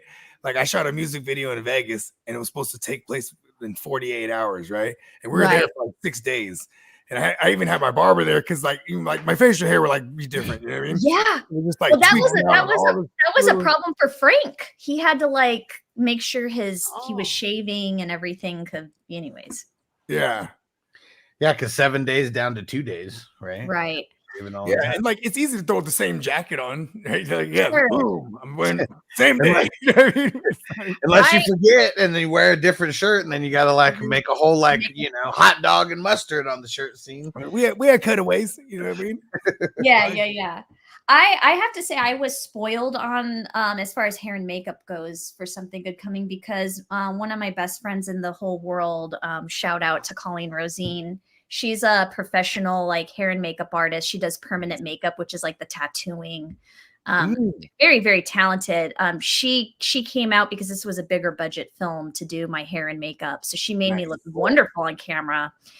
Tales California, I was left to my own devices, and fortunately the characters are pretty trashy and supposed to kind of look gritty. That's a better word, right? They're supposed to, I was all, well, we're not going to get the same kind of beauty in this film, but that's okay. It goes with the characters. Yeah. There you go. But that's cool. So she was. So great. you were able to get your own hair and makeup. You were able to choose who you wanted. Right. And it was the homegirl too. She's one of the best. I mean, we paid her. It's not very much because she's a friend working on a budget, but still, like we could afford that in this particular film. I mean, you get high budget quality, right? You know what I mean? Right. And I mean, that, what do they say? It's who you know, right? In the business, like, that's you can manage your way around the bigger budgets, right? It's also a resume for her too. You know what I mean? Yeah. She's just, I can't speak highly enough of her, but it was great to have her on there. So I'm glad I got an opportunity to work with a real professional to make me like look good on camera, because you will see the contrast if you see the other film. It's probably not going to be looking as great, but it goes with the character, so it works. So yeah.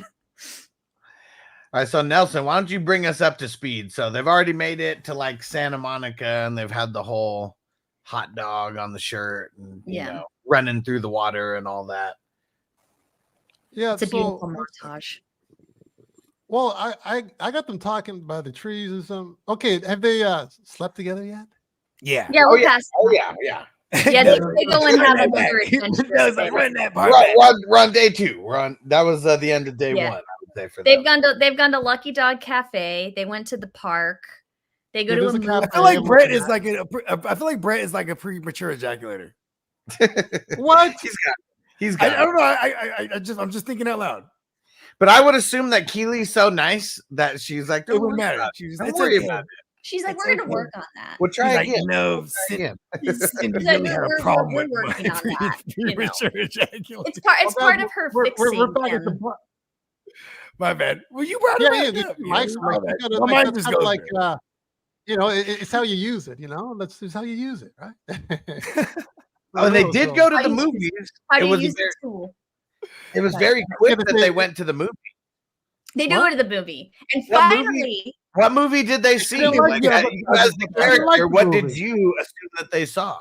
They didn't like the movie because the main character gets killed off. Yeah. And Keely's a fun, bubbly girl. She doesn't like that stuff. No, she doesn't. But then Brett, we see for the first time, he makes a suggestion. Like he knows I know where I'm going to take you. Ooh. And it ends up being Santa Monica Pier. So romantic. Ooh, look at Brett. I don't know. See, listen, Ray, he's low key on. He finally steps up to the plate. She's like, yes, it's working. Ooh. That is kind of dope. You see okay, one thing I too is like he's real like flat and this and that, and like I couldn't stand him. Like he was annoying me. Then like, you know, when she starts to open him up, get him out of his shell, you start to see him like, oh, he's a dude. Right. Like, he's cool. Like, you know what I mean? He's just like a real even to the point when he was like I mean, we'll get to that later when he, you know what I mean? It's like when now he's admitting, like, listen, this is the most fun I've had. Like shit. See, now he's like, listen, well, I know where I want to go. He might have tried to take Cindy there all the time. She's like, I hate the pier. She probably was one of those people that hated the ocean, which is just horrible. So she's like, I know, right? What's wrong with those people? I don't know. And land lovers. I assumed he's coming out of his shell also. I mean, obviously they've already had sex. And I just assumed it's been years and years since he's had an orgasm and just had that feeling that now he is on cloud nine. He's on cloud nine. You ain't lying, dude, because I listen. Not a care in the world. He's trying, bro. I never broke it down like that. These guys are really doing a number on that. I'm just saying, bro. Look, he had all this thing. He's like all these codes, and like 415, and all these so you got him out of that. Codes. He brought her to the Santa Monica Pier. Who would have thought that was coming from Brett? Yeah, exactly. All my best decisions should be made after I bust a nut, because then I'm clear-minded. Like, okay. All right. You think you would have suggested that before they slept together then? No, not this guy. He goes on a journey and we watch him transform. Yeah, I mean, he was trying to cock block himself at the door. He's like, you know what I mean? He didn't know what to do. He did the hell nah. He's been out the game for a minute. All he knows about bananas and shit. You know what I mean? He's like 4011. The organic banana. Now you guys are never gonna forget that.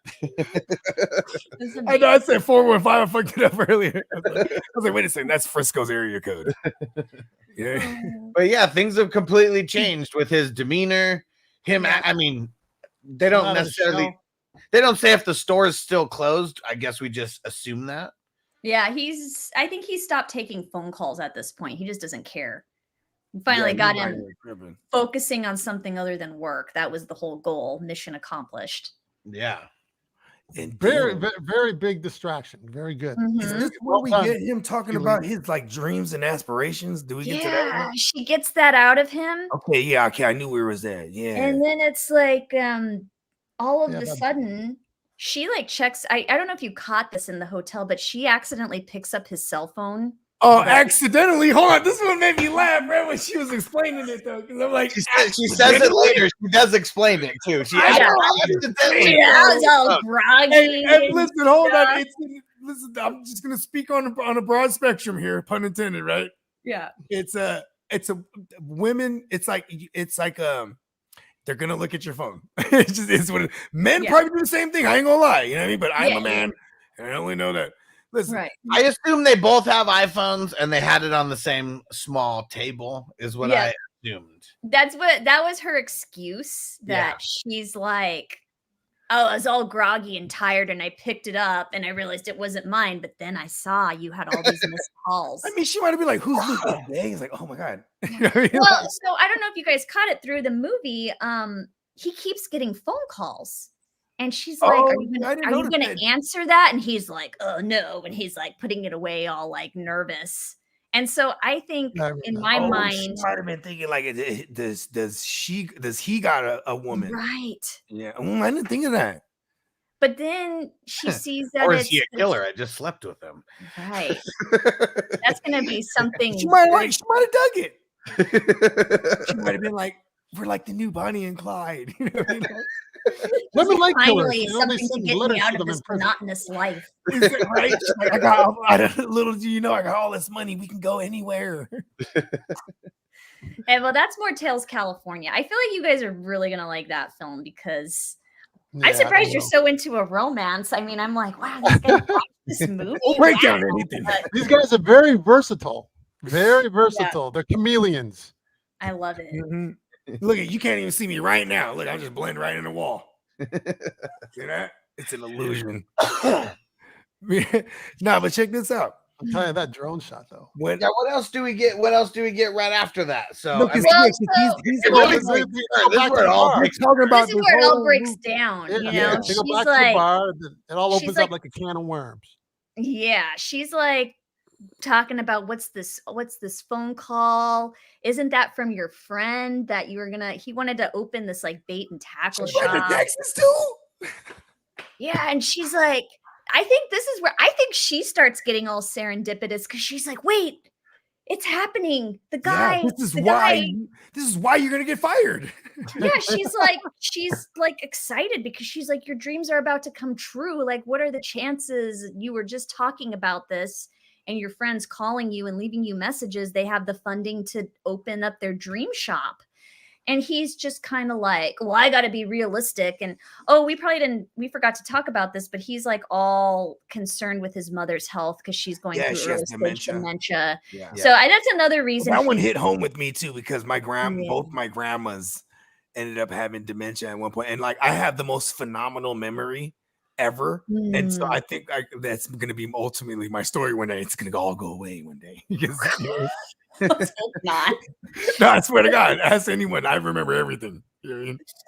But that, along with his job, those are definitely the two biggest. Yeah, I like that wasn't actually in the original script, but we gave him that extra layer of like, this is why it's so important that he can't lose his job because his mother's on his health insurance. And so it's not just about him. Yeah.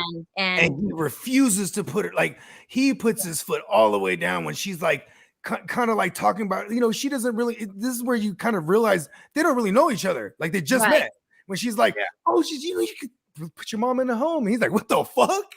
Yeah, like who says that? Like that's never so put my mother in a home. Right, you know right. I mean? Like, oh shit, like you know what I mean? Like, yeah, he wasn't having that. Yeah, like you know what I mean? Like, because she just kind of compartmentalized it, like And I think that's where Keely puts her foot in her mouth again because I think she was well intentioned, meaning like, oh, just get some support, get some help, and it came out wrong. And it's like, you never want to put your loved one in a home if you can help it. Right. But her she character sees, does like, have that in her nature though, to think out loud though. It's kind of this word vomit, just like exactly. You know what I mean? And she's like, ooh. Well, and he's that's very calculated when he speaks, you know what I mean? Exactly. Speaks, you know what I mean? So it's and like, that begins the downfall, like now she's triggered him. And by him being triggered, now that's triggering her.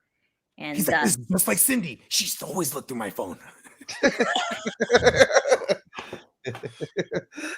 Exactly.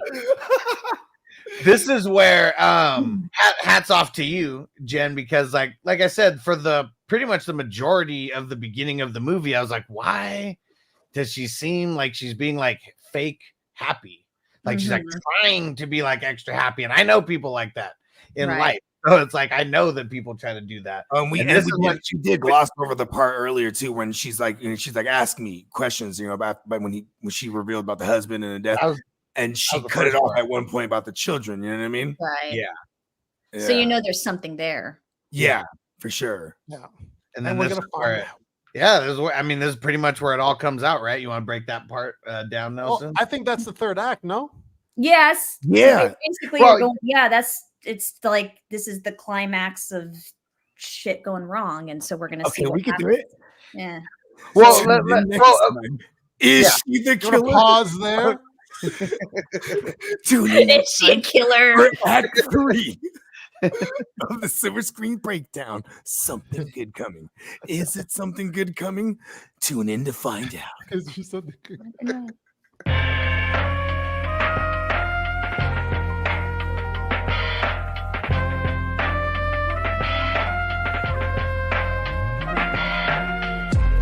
Silver Screen motion picture shit.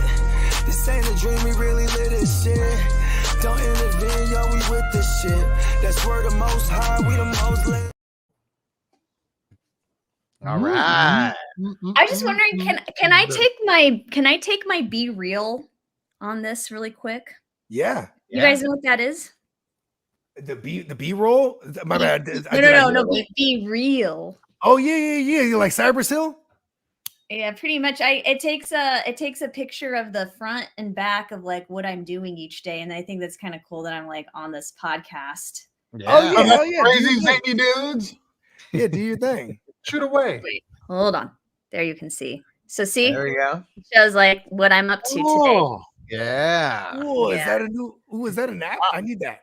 It is cool. Yeah, it basically I have like a calendar of like my most exciting thing of the day, and it takes front like you can see my calendar here. It does like front and back facing. Nice. But then it helps me kind of remember what I was up to each day. That's cool. Trying to prevent early I'm stage. the still of us. How would you So you can remember it. yeah. So yeah. They say music is actually one of the triggers that there was actually a cool Netflix documentary back in the day. It was like The Inner Echoes or something like that. It's probably not the name, but it was about Alzheimer's, and this guy would just like research the most lethargic patients with Alzheimer's, like talk to the families, really like what music they listen to, and he would throw them headphones on and they would come back. It was insane. I believe that. I think music is so powerful. Okay, you ready for this? I like big butts and I cannot lie. Come on, everybody. You So mix a lot. And then not. No, right? Racing around Everyone, things. right? See what I'm saying? You Yeah. get sprung, right? Everyone knows, right? But see, you might get not know sprung. the word. You got to hear it first, though. Then it Right. triggers it, It does. right? It takes you back to a place and time too. See? Oh yeah. For me. Yeah, definitely. Well, Trigger welcome something in back. the memory.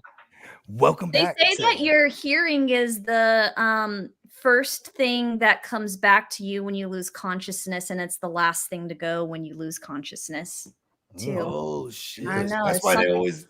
That's why you hear all these things things like, "Hey, hey, Yeah. hey," and then you come Just- to, right? You know they have that scene where everyone's looking over you, You like know you can hear it, but you're like out. Yeah. and then they fade it into the picture, right? But you can listen to the audio first.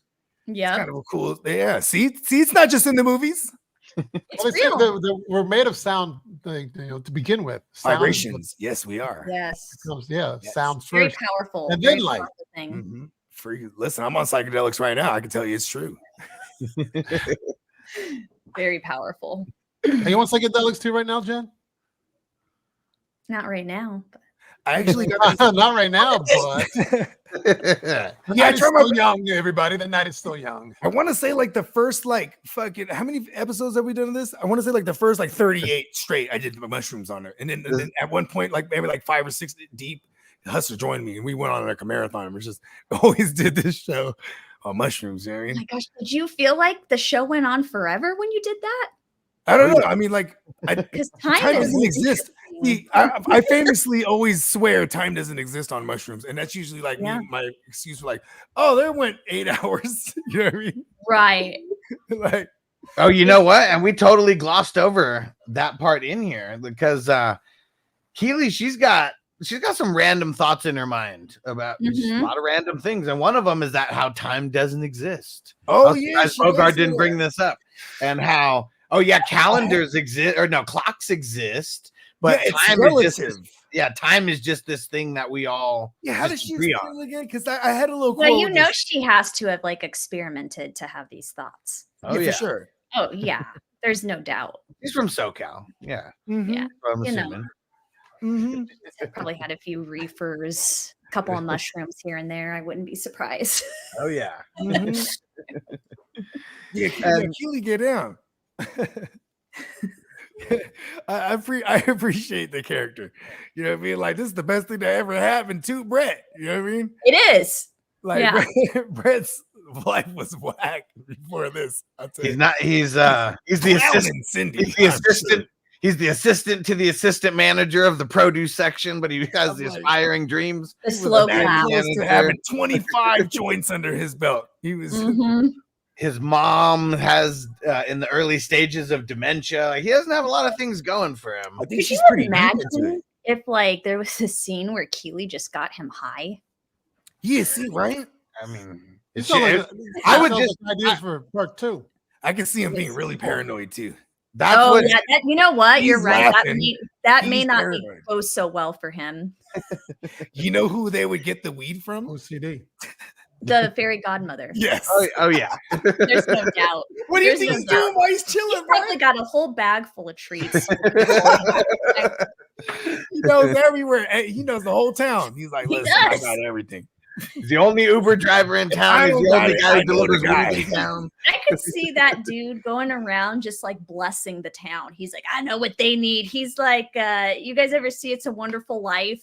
He's like the Clarence, that guardian angel that drops down. Like, I'm gonna he's give like you an this, angel. it's I gonna almost be said that fine. earlier. What's that? Yeah, he is like an angel. I Yeah, almost said that he is. earlier. You goddamn right. In the It's a Wonderful Life. Yeah, he's the Yeah, guy hell that yeah. like, He's like a drops he's down. like a He's magical I know what dude. you need. The Yeah. magical character. Mm-hmm. You always gotta have one of those. Yeah, and instead of him getting his wings, he gets his wheels. I don't know what happens, but anyways. he gets Harriet. You know what I mean? He gets blessed with like a gold club. Remember the club back in the day? It's like a gold club to protect. Oh yes. Oh nah, bro. He get blessed Gold with like club. he gets blessed with like the Uber XL this time. You know what I mean? Like he's like he got Every like the Range time Rover. he does something great, his car just upgrades. Like pretty soon he'll be like in an Escalade. He got the Bentley truck next. You know what I mean? And he's Like, got rims that are gold plated and spinning. He's like, yeah, you can see everybody I've blessed in this town. It's this shit great. is his headlights, they shine perpetual light. Yeah. Oh my gosh. All right, so Nelson, you can bring us up to speed here of where we are. So I mean, we've already. I'm doing a great job doing that too. For you guys up to speed. I love it. Miss Nelson. I'm doing an amazing job. I'm gonna keep throwing it back. We're just gonna keep doing it. So we already had it. So in Act 2, we covered them spending the night. Oh yeah, hold on. Last time on Silver Screen Breakdowns. Well, this is In the Act third act, 2, of course. Yeah, Go in on, Act Bogard. 2, they spend the night together. They go to the Lucky Dog. It was beautiful. They go to the park. They They made go- love. Perfect. They go to the Santa Monica Pier. Well, you know what happened. That's what he said. They spent the night They together. got busy. Just like he says, you know what happened. And then they make it to the Santa Monica Pier, the wardrobe change and all that, and then they're having their meal and Drinks, meal, yep. that's where we're at. Yeah, they have drinks. Drinks more importantly than the meal. That's Yeah, what I don't even know if they ate. They were just they're Yeah, always she's- sitting down eating and break- drinking. Celebrating with a glass of wine. Finally, she's like moved on from beer. Now she's having wine. You know, I feel like that's Oh, I very like those telling. Relate. Yeah, because it's kind of says to where they're at too, right? Because having beer is a little more loose. So, you know what I'm saying? Wine's a little more like, you know what I mean? Like a little couple-ish. You know what I mean? Yeah, it gets more smooth. You know what I mean? Like you're getting in that area. So And I will say he could put him away, that Brett, because he just stays same keel, right? He just- mhm. I mean, he's drinking to wash away his problems. Like he's down there. He really is. he's Now drinking they're, to now forget. they're back in that parking lot again. Oh Yeah, well, so right? yeah, so they've triggered each other Yeah. Yeah. with their So- insecurities. Yeah, Is that when he runs out and he I'm trying to says, remember like, hey, what's wrong with you? Was that before he ran out in the parking lot? He said, what's up with Well, you? I'm she's getting them like mixed up.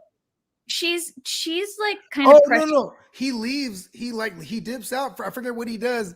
Then she goes check. But I'm trying to remember what he asked her, or he said something to her that it hit a trigger.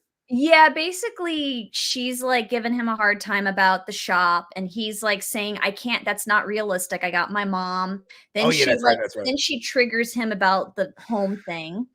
Then Right. it triggers her because she realizes like this guy doesn't even know that if he doesn't follow his dreams and do this, like what could happen.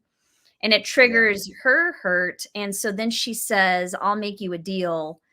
If Oh, yeah. you Yeah. just give him a call back, I will tell you the reason why I Yeah. didn't want to answer the question about kids or having kids. And this- so, And yeah. she wants to tell him Right. too because she already, you know what I mean? She's letting him in. What's You it know what I on mean? the test? Yeah, exactly. And he's so dumbass that he can't even tell. Like she's gonna open the door or something. Like, just come on in. You know what I mean? right. Well, and he's It's and like- I think he did a really good job of playing this just consumed character with his problems, because it's like Yeah.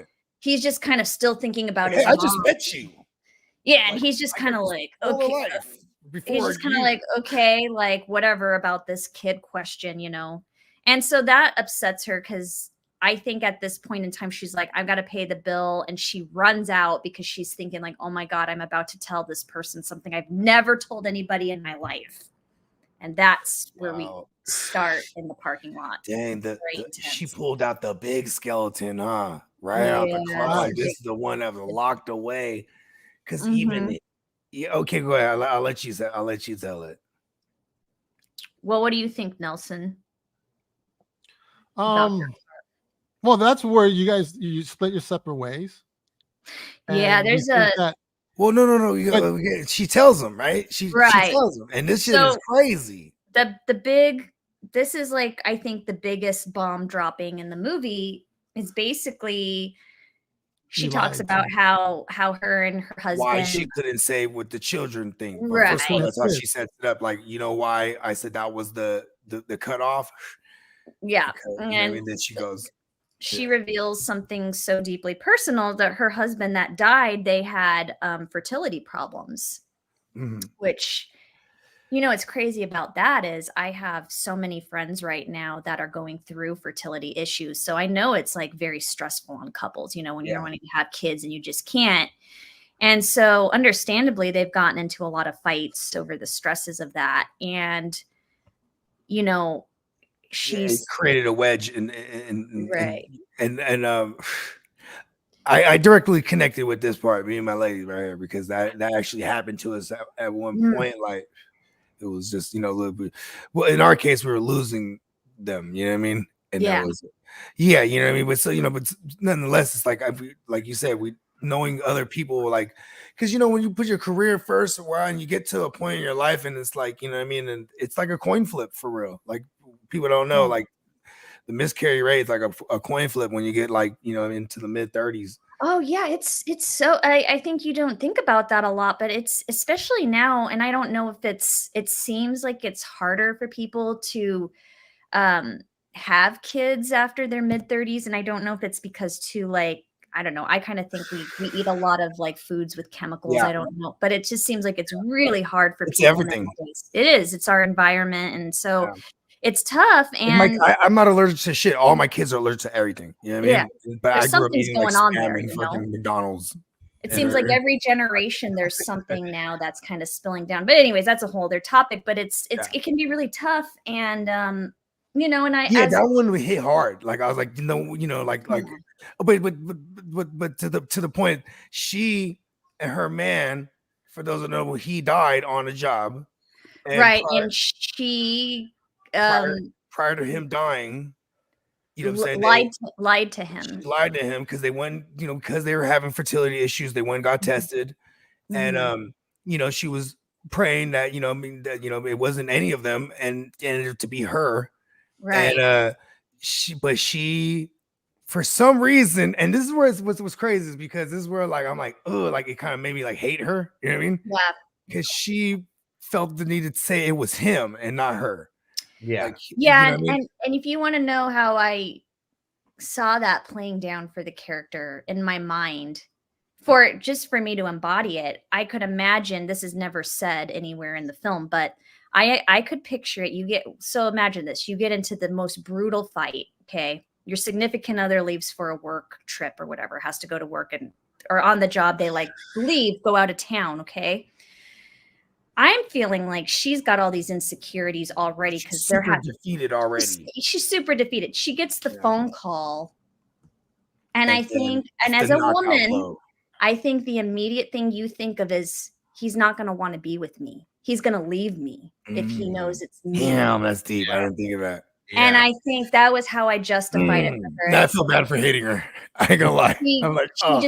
You're going to lose your security. You're with this guy and you think maybe he's one of those guys that kids are so important. And all she can think about is he's going to leave me.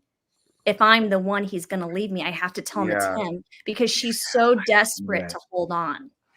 But I think then the horrible thing that happens is she gives him this news, lies to him. He ends up dying on the job. And I think in her mind, all she can think about, even though it wasn't like it was a faulty, he's like a lineman, right? So he goes up on he was up on one of them posts, hella high. And so he's in a faulty harness. He ends up falling to his death. But I think in her mind, all she can think about is, I'm the reason. He was so distracted with this news that he didn't check it properly. He didn't catch that it was faulty. And if I hadn't lied, he'd still be here. And that guilt of what happened, of him never knowing the truth, and her feeling somehow responsible for she want to save Brett. Yeah. It makes her her compelled. She's never told anybody this. This is probably like guilt. And the fact that she's telling him is because she didn't like okay, one thing we didn't mention earlier too in the next morning, because I laughed. I said when she was like, listen, I don't just do this, right? You know what I mean? Right. Well, in her character, she's not, that is in her character though. Like I believe she didn't just do this. Right. You know what I mean? Like, so like the fact that she's telling him this now, it proves it. You know what I mean? Like, well, she even talks about her friends, like how they're trying to get her to go out and stuff. Yeah, So like what you said, Bogey, like, her friends are probably trying to hook her up with people or whatever, set her up on dates. Not about it. Yeah. And this is I mean, this more like and like she was torn up about her husband, but not like this was the guilt that she was carrying around the whole time. This is the whole reason why she was being so fake bubbly and all that. She's like hiding. She blames herself. Yeah. You know, I can't imagine that if you feel like you're responsible for somebody's death, let alone your significant other, like what that would do to somebody, the weight of that and the guilt. She's a widow. Yeah. Mm-hmm.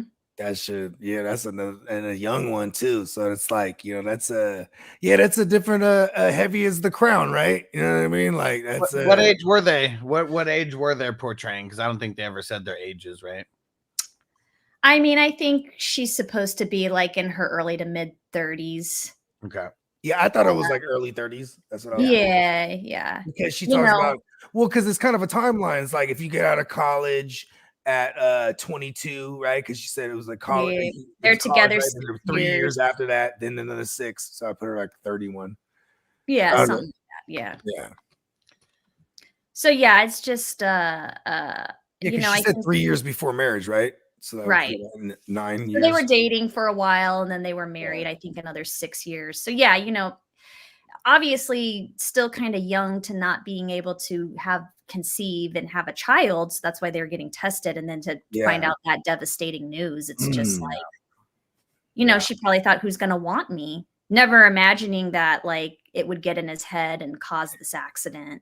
And to be honest too, the fact that she's like feeling away with dude when she says this to him is because if this is like, hey, this is me, you take me now as is type of shit. You know what I mean? Mm-hmm. Because like, it's not going to be something she's going to hide and then one day have to deal with the same thing. You know what I mean? Right. Like, hey, I want kids. Well, here's the thing. You know what I mean? Right. You know what I'm saying? Like, you know what I mean? This is her like actually like opening all the door open, bruh. And I think what I really appreciated about Brett as the character in this part of the film is that you see him like really listening and caring and saying like, I'm not going to judge you on this stuff. Like he could have been like, whoa, he could have been disgusted. Like, and like he looking through my phone like Cindy did was one thing. I bet he like really hangs in there with her. I mean, I think there's a respect level. Like, wow, okay, you know what I mean. Yeah. He takes it for. He doesn't take it with a grain of salt at all. He actually thinks. I think this was never told anyone else this. Well, even with like even with her husband passing away, I think that was still before they like had sex. So like he's in like a totally different like mindset now. But I think that's the first time that he thought about someone else's problems. Right. 10 points right there. Yeah. And I think she was fully expecting him to be pushed away. Like shit on her. And I think she was fully expecting him to like leave, want nothing to do with her because that's what she feels like trash. And I think it floors her that he doesn't. Yeah. And so she's so terrified that he won't leave that she pushes him away because she doesn't know what to do with that. Yeah. Because like Bogey's instant reaction was, I hate her. I mean, I don't know if she hates herself, but it doesn't seem like she thinks too highly of herself because of what happened. And that was why I felt like that next part where our fairy godmother picks her up was so important, that we ad-libbed something there just to let the audience in on like just how devastating this whole thing's been for her. Yeah, because you said there was no dialogue or anything in that. It was just supposed to be you crying in the car and just going back to the hotel, and that was it. Yeah. And yeah. I was gonna say, go ahead and elaborate on what they talk about, because I know it's a couple minutes. In the screenplay, it just said Keely is visibly upset and shaken. Adam asks, "Are you okay?" And she's like, "I'm fine." And that's it. That was it. And so I thought it was really important that, maybe at first he asks her, "Are you okay?" And she's like, "I don't want to talk about it." But then I liked that, because I wanted to build him up too. He's like the fairy godmother. So he's like really pressing, like, "Are you sure everything's okay?" And finally she just like, he's been so great. So she's just saying like, she finally just confesses to him, like, what do you do when you make horrible mistakes in your life? Like mistakes you can't come back from. And I love the answer he gives, because again, this was all ad-libbed. And I had no idea what Dejan was going to say, but I knew I wanted to say something along those lines for her guilt. Cool. And he just said, you just have to go on and keep living and move on to another day. There's nothing else you can do except just keep moving on. Sometimes that's all you can do. And I thought that was such a great message, Yeah. I didn't know that was ad-lib. That's cool. Yeah. Super cool. And you just try to make the best of it if you make a mistake and try to carry on. Sometimes it does affect other people poorly, but hopefully you learn from that and can make tomorrow a better day, Yeah, I like knowing that was ad lib, because he was just crying in there. I felt like that just would have left like just a little bit too much of a cliffhanger. It's like, we want to know what the hell she's thinking like after this. Like, this is the first time she like kind of like opened up like super emotionally, especially in like a negative way. And I mean, it's almost like imagine this, you've been carrying around this crazy ass load of bricks, you know what I mean? Yes, horrible secret. Yeah, and it's the first time she didn't let it out, you know what I mean? Mm-hmm. And here's the fucking the fairy godmother. Fairy godmother. He's like, and he has all the answers. As I was just saying, she's just like, what do you do when you have mistakes you can't come back from? And he's just like, you got to learn to live and move on to another day. I'm all like, damn, that's good. Right. It's like it's dope that that character's, you know what I mean? He's seen many moons, you know what I mean? Yeah. You can't just have just some youngster saying that, you know what I mean? It won't weigh as heavy.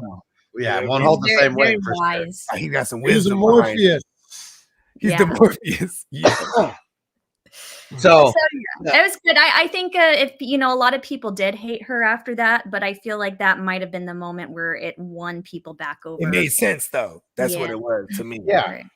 I went through the wide range of emotions, like, like when she said, because the thing is too, is I swear to God, I go, when she got bread. She got bread. I swear I hit it right on the head though.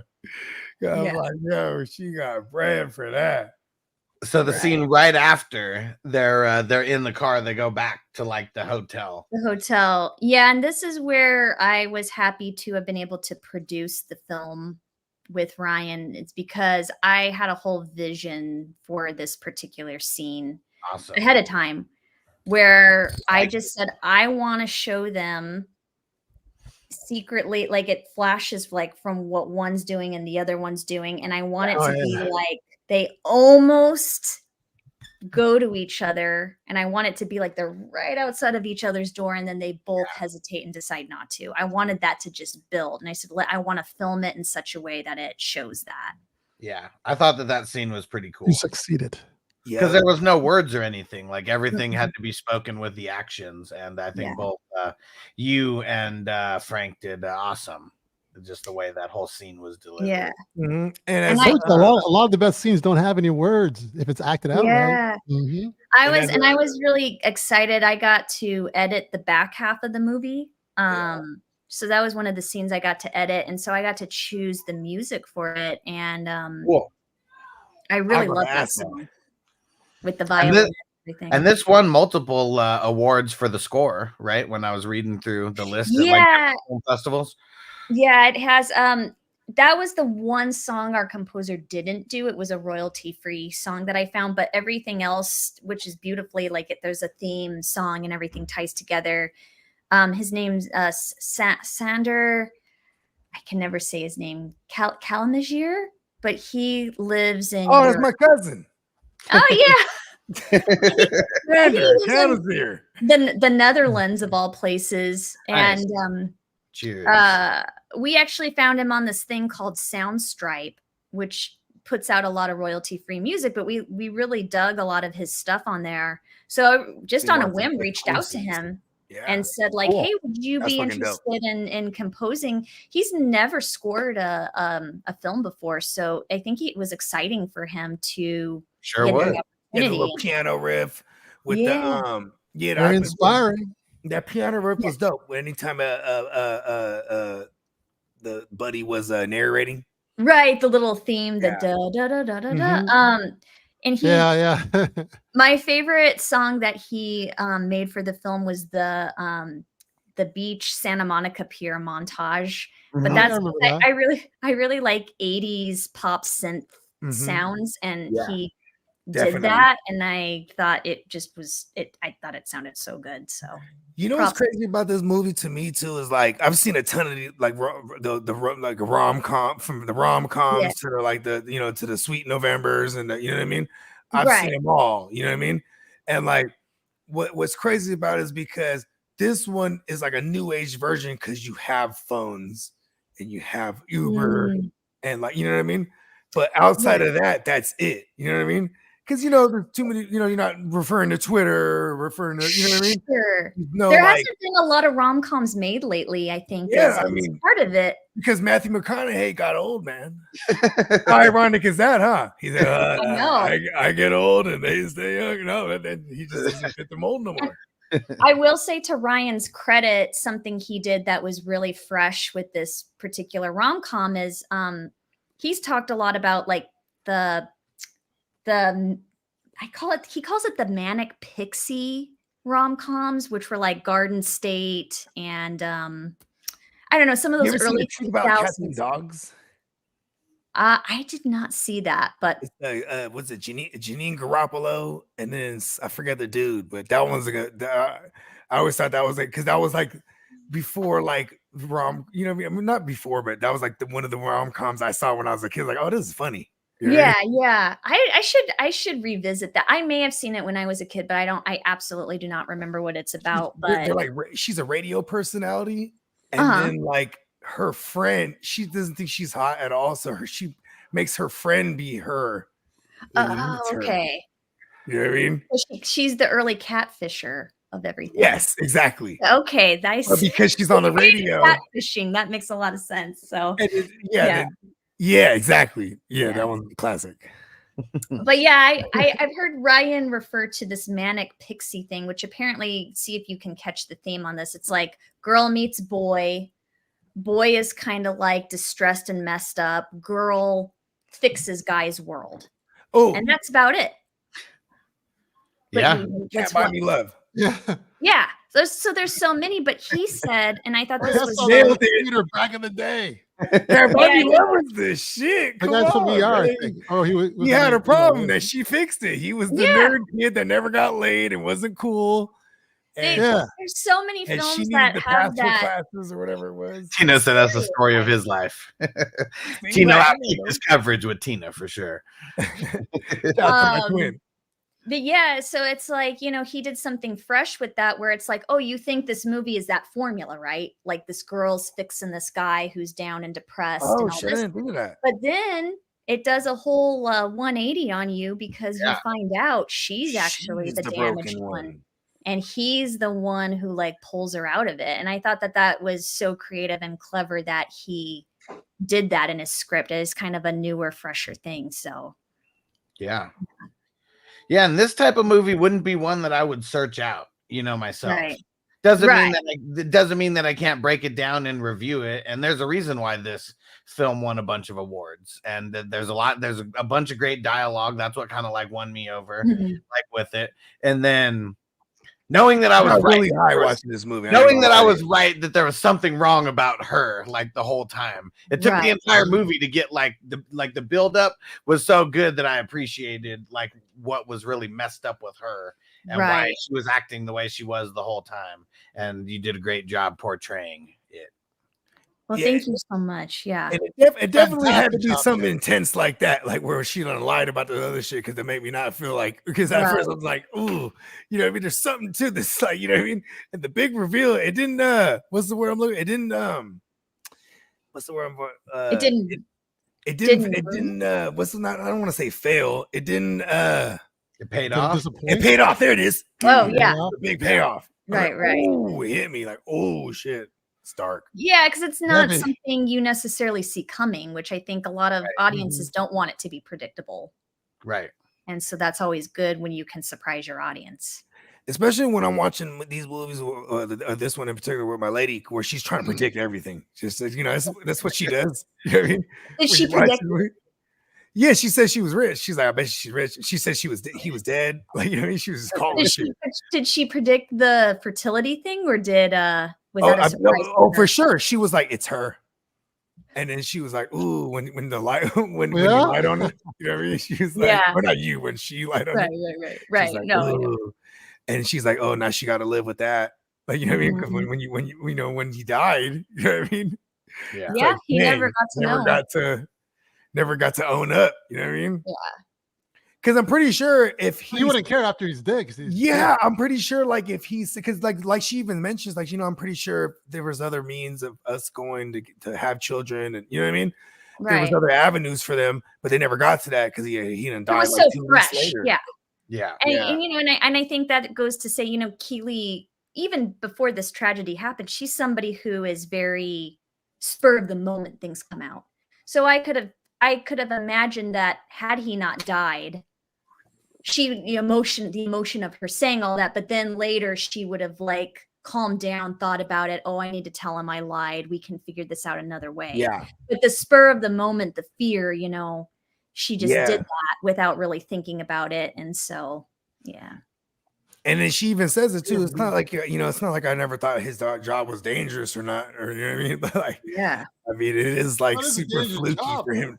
It's like a freak thing. Yeah, he fell 2 stories or whatever. 3 stories. I mean, the fence hit a block fence on the way down. Probably snapped. He died on impact. Basically, what she said without saying it. You know? And I like the creativity of the backstory, because it literally could have been as simple as him getting in a car crash on the way. You know what's funny is I be trying to predict shit, and I go, "Oh, he's gonna get electrocuted, bruh." I'm like trying to predict it. That's why I'm always thinking there's a killer at the beginning of the movie. Electrocuted. Never know. I'm telling you. Well, there was a killer. It turned out it was a faulty harness. Sorry, we didn't get her stabbing anybody, but there was a killer. She was the killer. She killed with lies, guys. There you go. That's what happened. That looking through the phone like Cindy. I'm telling you. Red flags. How did she killed the what? I missed that. Like Cindy. You know, he's looking. No, this is my little run-on joke that Cindy's a bit fucking sneaky.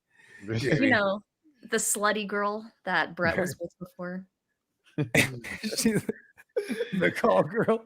Cindy was definitely using him for like whatever he had. She sounds like someone that like worked like if he was like a manager, like she like worked in the produce section, like underneath him, and just be like, she was the bag girl. She was a bag girl at the grocery store. Managers.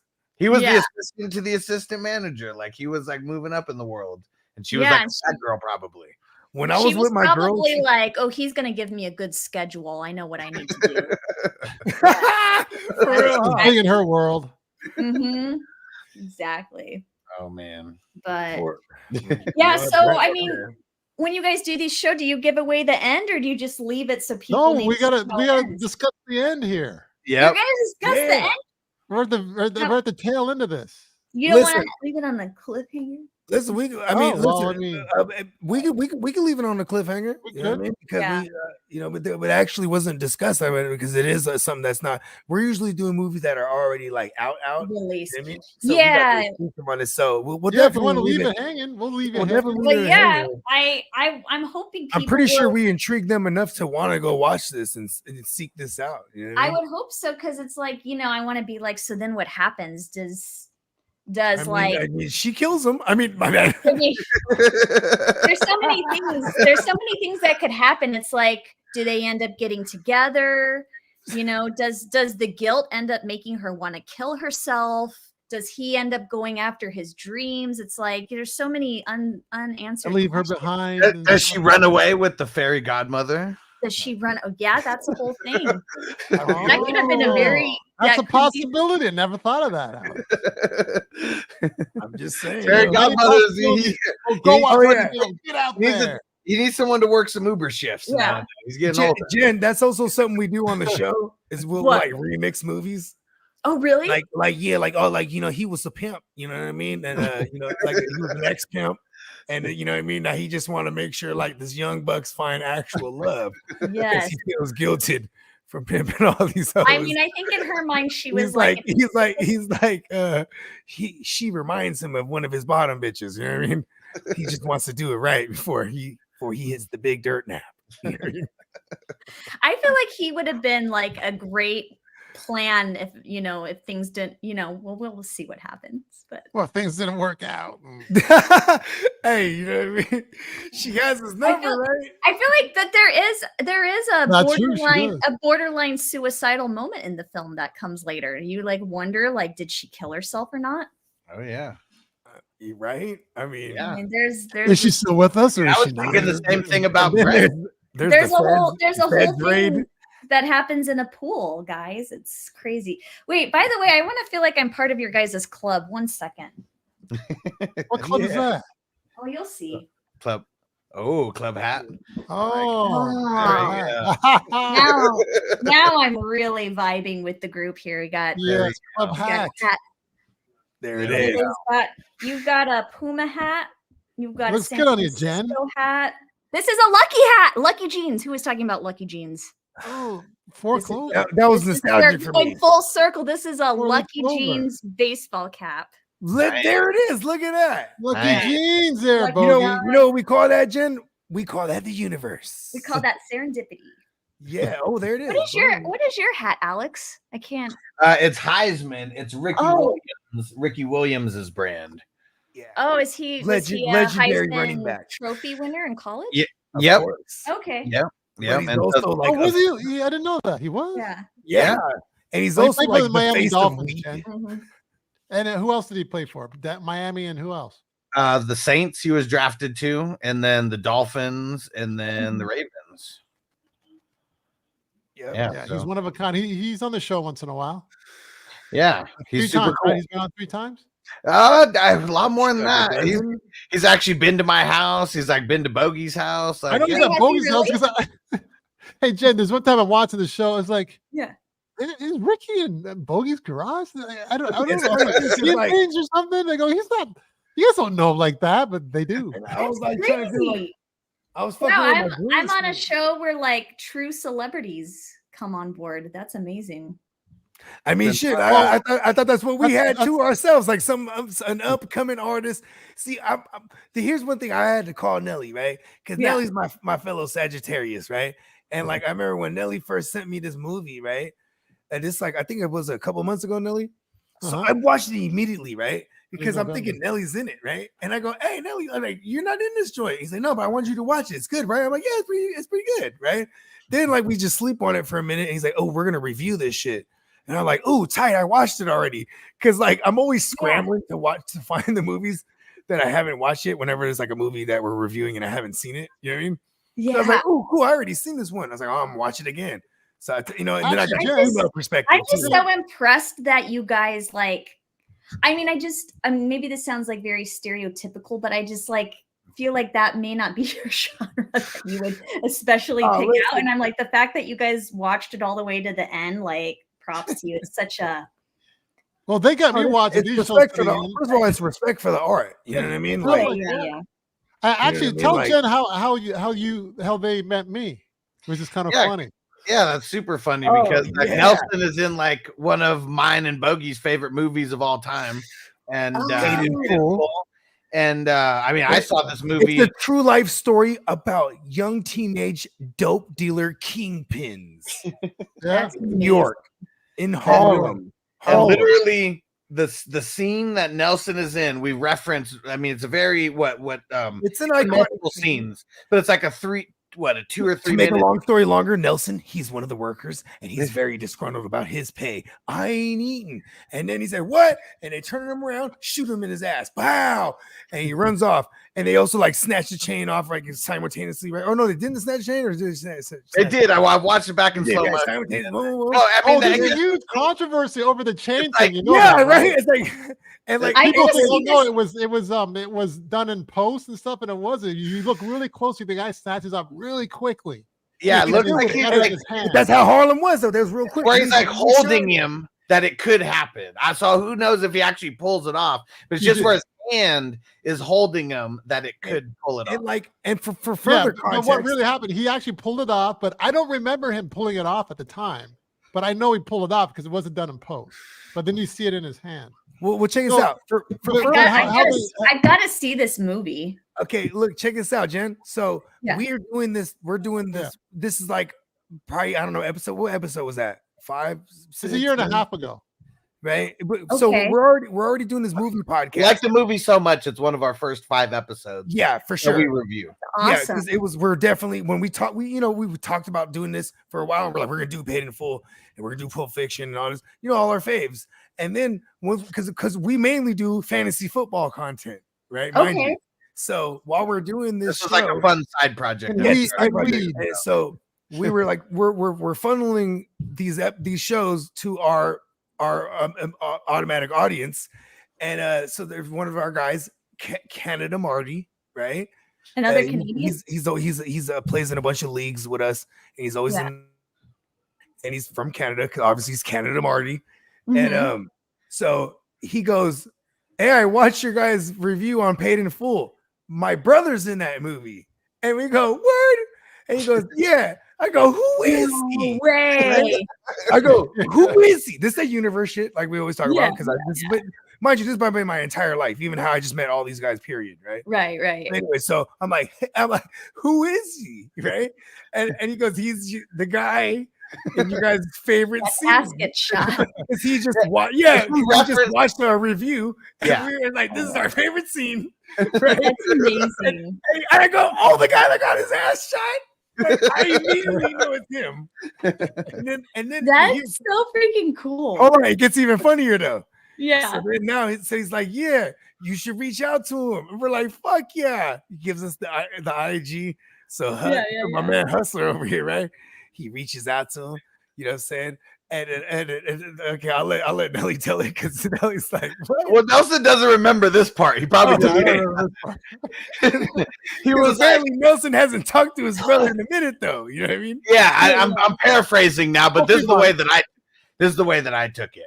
Was who the hell is this? I haven't even talked to Marty in months. Tell him to hit me up or something of that nature. That's how I took it. And then I go message Marty. I'm like, what the hell did you have me do? I was like, is he even your brother? Are you just messing with me? Like, what's going on? But he said it to you. He said, hey man, tell him to hit me, man. So you got a hold of him, and then Nelson, No, he didn't get a hold of me. Oh, he didn't. No, well, so He tried to reach out. Nelson doesn't remember that part that he wrote some kind of message back. Nelson shut Oh, him yeah, I off. don't remember that. Look But- at the full of DMs. Well, We'll get to the wait, just bottom get it of right back. I don't remember. But yeah, so then when I messaged Marty, then he said that he reached out to Nelson, and then he explained what was going on, and then Nelson reached back out to me. And But then I missed the message. I don't remember hitting the message. So, and then Marty mentioned it. I go, yeah. Oh, You never no, get a hold hold on. of But me. then super cool, right? So now we connect with Nelly, and he's like, and so he's like, hey, come on the show, and he got these other things going too. He got these products, right? Right. And so we're like, yeah. So he sends us care packages, right? That's so amazing. that was awesome. So now we get to review. So now we bring him on like an interview, like kind of type of deal. You know what I mean? Right. And I swear to God, all I want to do is talk about Paid in Full. I'm like, listen, what was it like? Because this is like a legendary dope dealer story. You know what I mean? And like, you know, allegedly things, right? And Jen doesn't know this. It's funny. You still cast me, but you don't, because we're friends, right? But what's weird is like now he's in a film I'm doing that has to do with drugs and yeah, and listen, that's my cup of tea. Those are the movies that I'm usually watching. Yeah, Nelly, I think you'll like the next film a lot. Nelly is in one of the most iconic movies for like our generation. Like, you know what I mean? Like, that's insane. Nelson didn't even know how. I don't even think he knew how massive it is until we're like even bringing it more to his attention. Right. I know. Because it's legendary. It's legendary. Yeah, like, I don't talk about it much. It's true. These guys got me talking about more, but bro, I'm telling you, I'm like, okay, look at this. When we post that clip, okay, this is like facts right here. Huss posts the clip, does a little like, you know what I mean? On TikTok, on everything. And Instagram. It just hundreds of thousands. It goes viral. Like that was like 8 months ago. People remember this shit. Like this is iconic. Like, and it, you know, and that you gotta put that on your Instagram again, Nelson. Or I don't know if you have it on there. Yeah, I think you're right. Because even the one seen on YouTube got 2 million. There was like Mekhi Phifer shared it. He was like, he shared the story. Who did? Yeah, remember? He's in a ton of movies. He's one of the main characters. He's the second. Okay. He's the second lead. Like he was in what's Mekhi Phifer? He was in Rounders, I think. He's Money Mitch. I know that, but he's in 8 Mile. He's in videos too. Brandy. Hey, there's a low key good ass one. It's called Equilibrium. It's him and Christian Bale. It's hella good. Mekhi? Yeah, Mekhi. He's in that one. That one's a low key one. No one knows about that one. Wow. Yeah, so I've done a lot of stuff. Check that one out. It's kind of circa Big Brother 1984. Like you, I gotta check some of this out. I've got to see this movie you guys are talking about. Yeah. So on, you know, I'm not even Paid in Full. The stuff I Paid in Full is what we're talking about. Paid in Full's not even in there. Here, let me just because. We can watch some of our breakdown. Yeah, we're gonna pull this up. So first off, there's 460,000 views on this clip. So this is the one that half a ticket, bro. Almost a half a mil. This is the one that I edited together to make sure that it was like you can see it here. And I think there was like 8,000 comments or something on here. And there's a lot of good stuff going on here. Let me pull it up. I'm gonna grab another bread. There we go. Oh, nice. Oh, hold on. Why are we getting no volume here?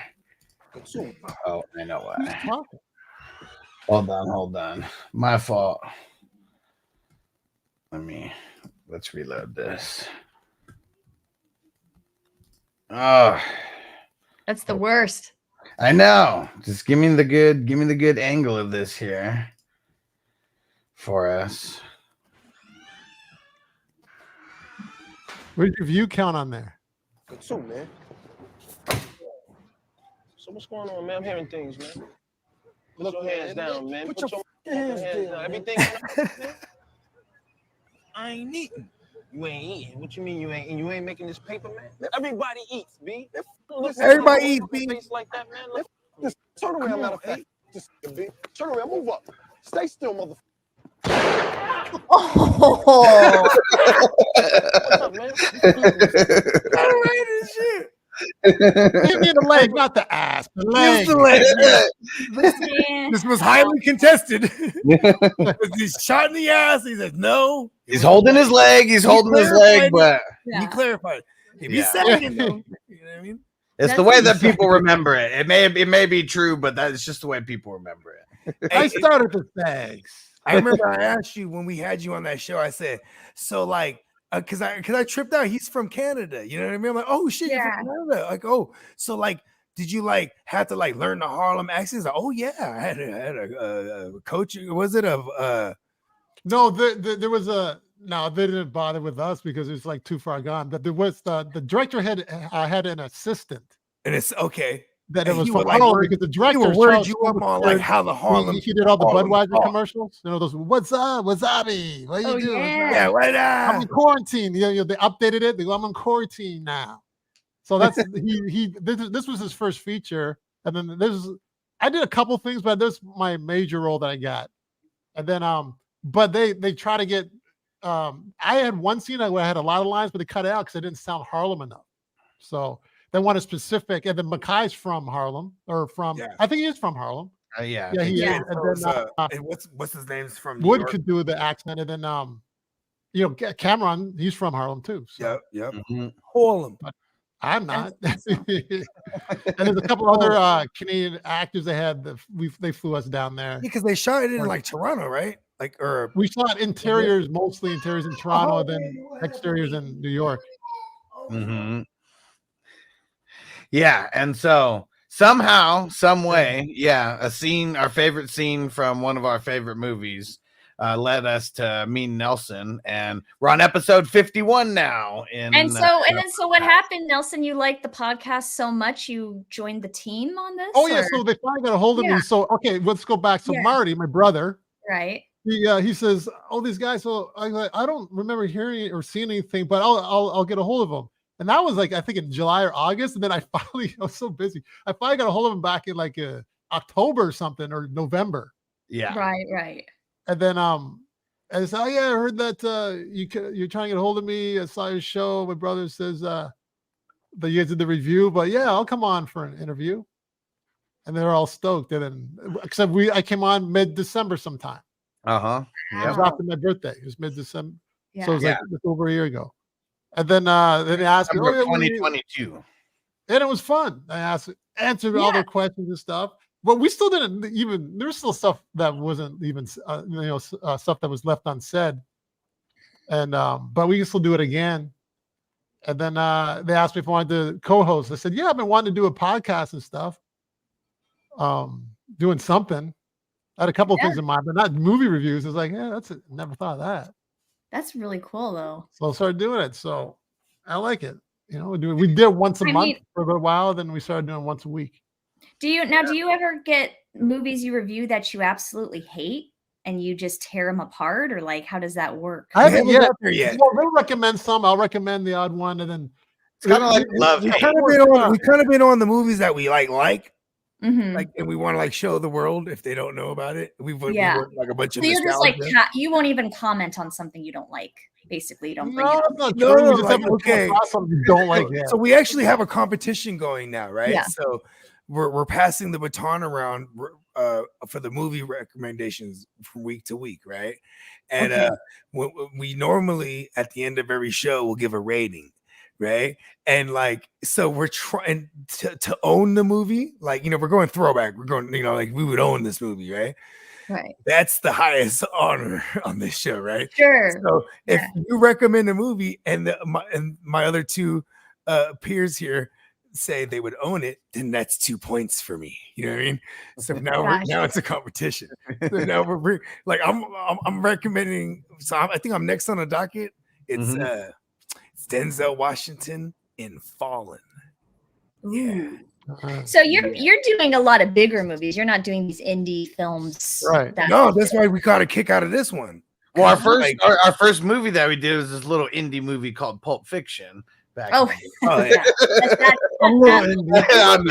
a major distribution. Big indie.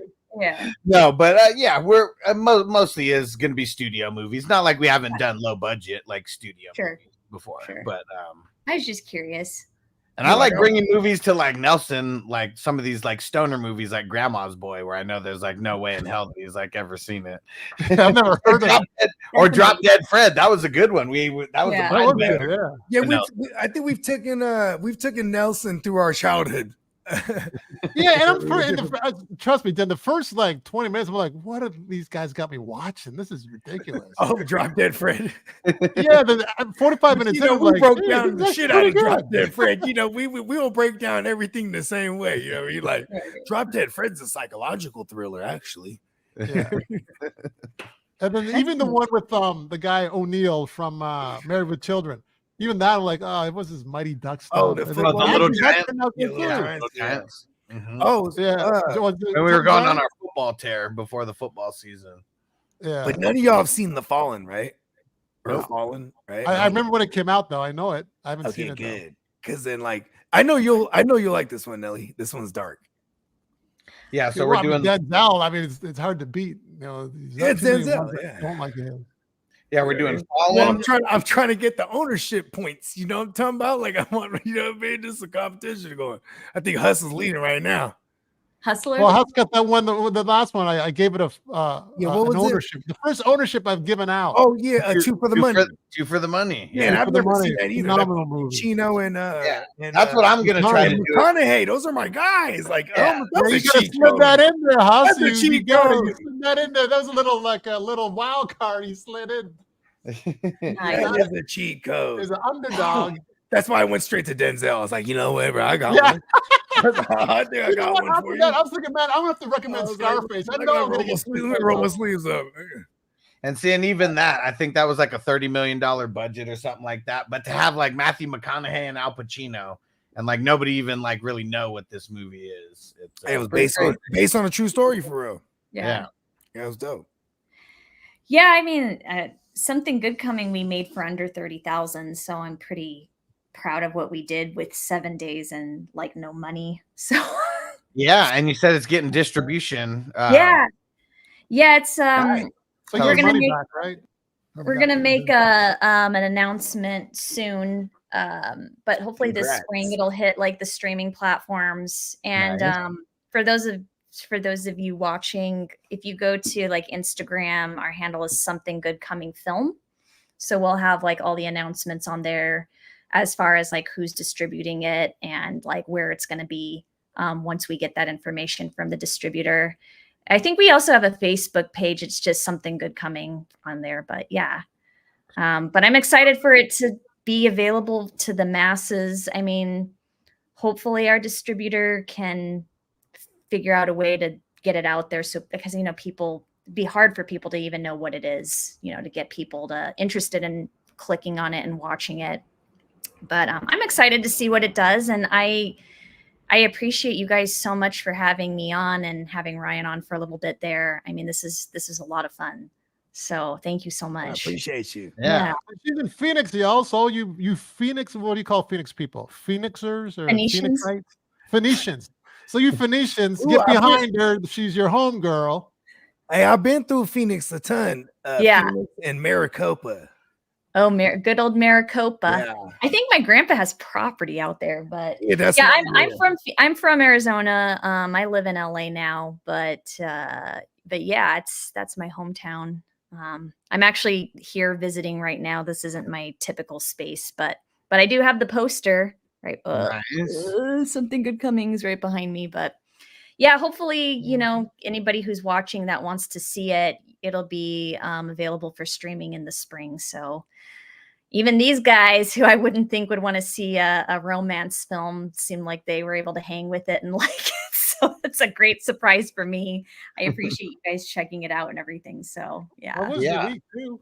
Yeah. You know, it was had a lift stuff I'd never seen before. Like, you know, like how they met and everything, or how they got to know each other. I guess they worked. Yeah. For the same company, Sometimes that's refreshing. Maybe you need a break from all the drugs and killings and all that. So, you know, if you need a little break and just want to see good old fashioned people getting to know each other and life. But speaking of drugs and killings, your new one is not quite without drugs and killing. You mentioned that briefly. Yes, California. I will. I've got to take off here soon, but I will leave us with this. Is so Nelson, it was great.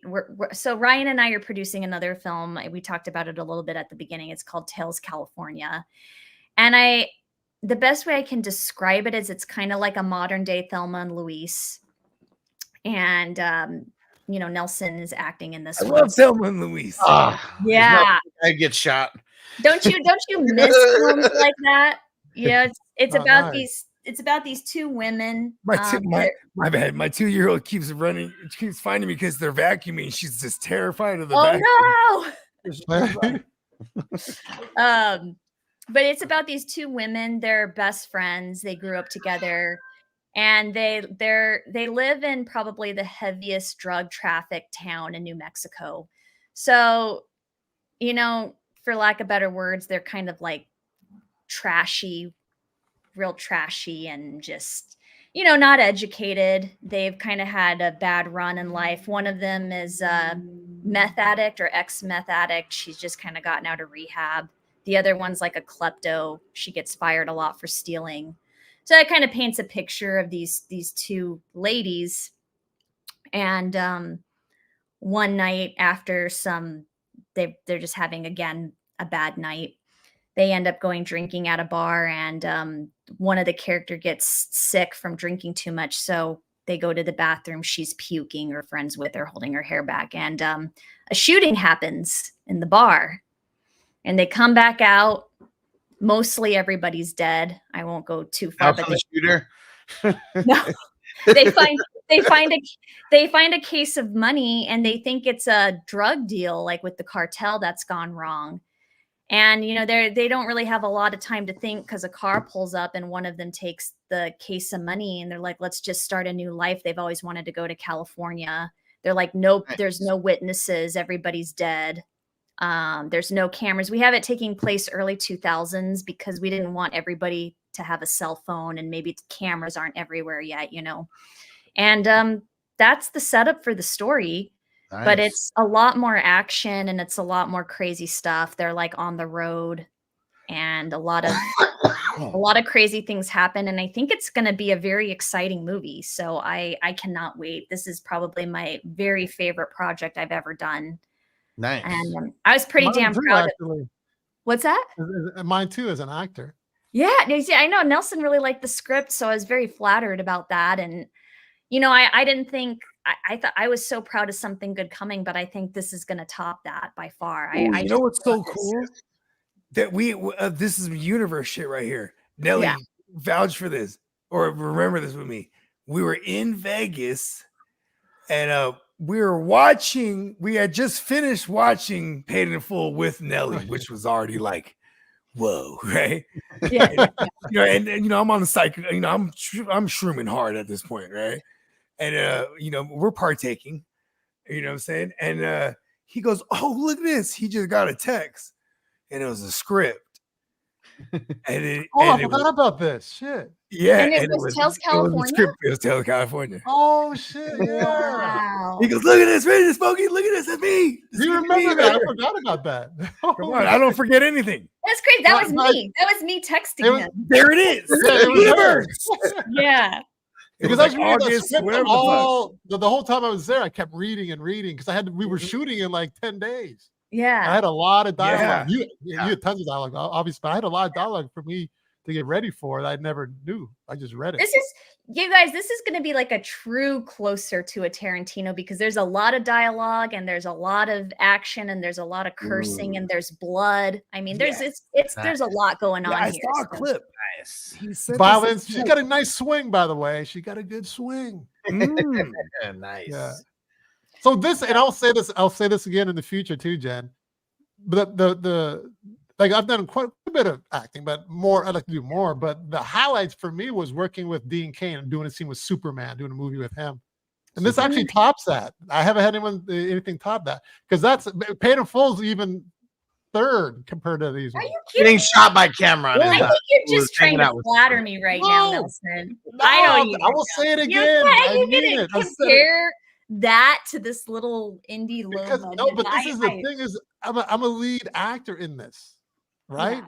And when I did way more, see with Dean Cain, did like 3 scenes with them, and then Paid in Full and 5 scenes. This is like several for the crowd. And I like this is a California story, which I like. We live in California. It's great. Yeah. We're from California too.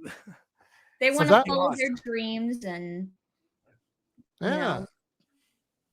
It's good. It's got a lot of great locations. I mean, we film in the desert, we film in the beach. We filmed in a shed. That was interesting. That's a lot of Nelson stuff, but you can see me there, yeah.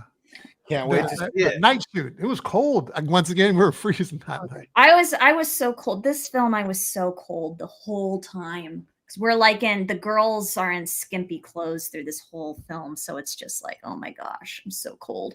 It's supposed to be in the summertime, but anyways. It looks sunny at least. Sunny and warm. I said it looks sunny and warm. It looks sunny and warm. And I hope that Lizzie and I give off the impression that, oh, it's summer, but if I was an actor, I would want to play a character that like would have a few. You know what I mean? So just be always like just even kill, like, so it's not that cold, just boom, knock one back. That was kind of my character. She's totally different from Keely. I was so much fun. Just cursing and like a drunkie and kleptomaniac. I cannot wait for you guys to see this. I like it. Can't wait. I mean, you had me at New Age Thelma and Louise. Yeah. And I've seen a clip with Nelly in that movie. 2 points for me. 2 points. You know what I mean? Nelly was in that thing. He was whipping the pistol out. I was like, oh, okay, Nelly. Yeah. It's good. And this one, I co-wrote this one. So nice. Actually, Ryan gave me the script and I liked the concept, but there were things that I was just like, oh, I feel like it could go a whole other direction and be really good. And so I just said like, hey, I'll co-produce this with you if I can like rewrite the whole script. I thought he was going to be so mad, but he was like, no, go ahead. So I did, like, taking the concept. I got a question. Yeah. When you say like rewrite the whole script, like, so it's like you have this, do you keep the same premise? And when you say rewrite the script, you're talking about like the word, like the dialogue. I rewrote all the dialogue, but I also changed up the story a bit. Like there were definitely big changes, but it was his like arc in general that I really loved. But there were just things I was like, gosh, if this happened this way and this was a little different and the characters were more like this and they talked more about this, I think it could be just like elevated. And, and I asked him, I'm like, hey, like I would love to have a feature writing credit under my belt. Can I rewrite the script with this vision I'm seeing with what you've already laid out? And he was like, yeah, go ahead. He wasn't like really attached to it.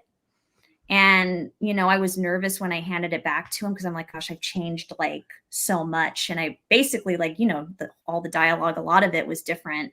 I mean, I still kept some of his stuff. But he was really happy with it. He liked it. And he's like, well, I feel like it's a 50-50 contribution. Like you still left a lot of my stuff. Like he felt like he was still respected, which I was glad. And, he was just like, this is great. Let's do it. So, that was so exciting. When it comes to creating art and like co-creating and stuff like that, like, what I'm saying? Like whatever someone's creating, like, especially for me personally, like I always put the ego aside, you know what I mean?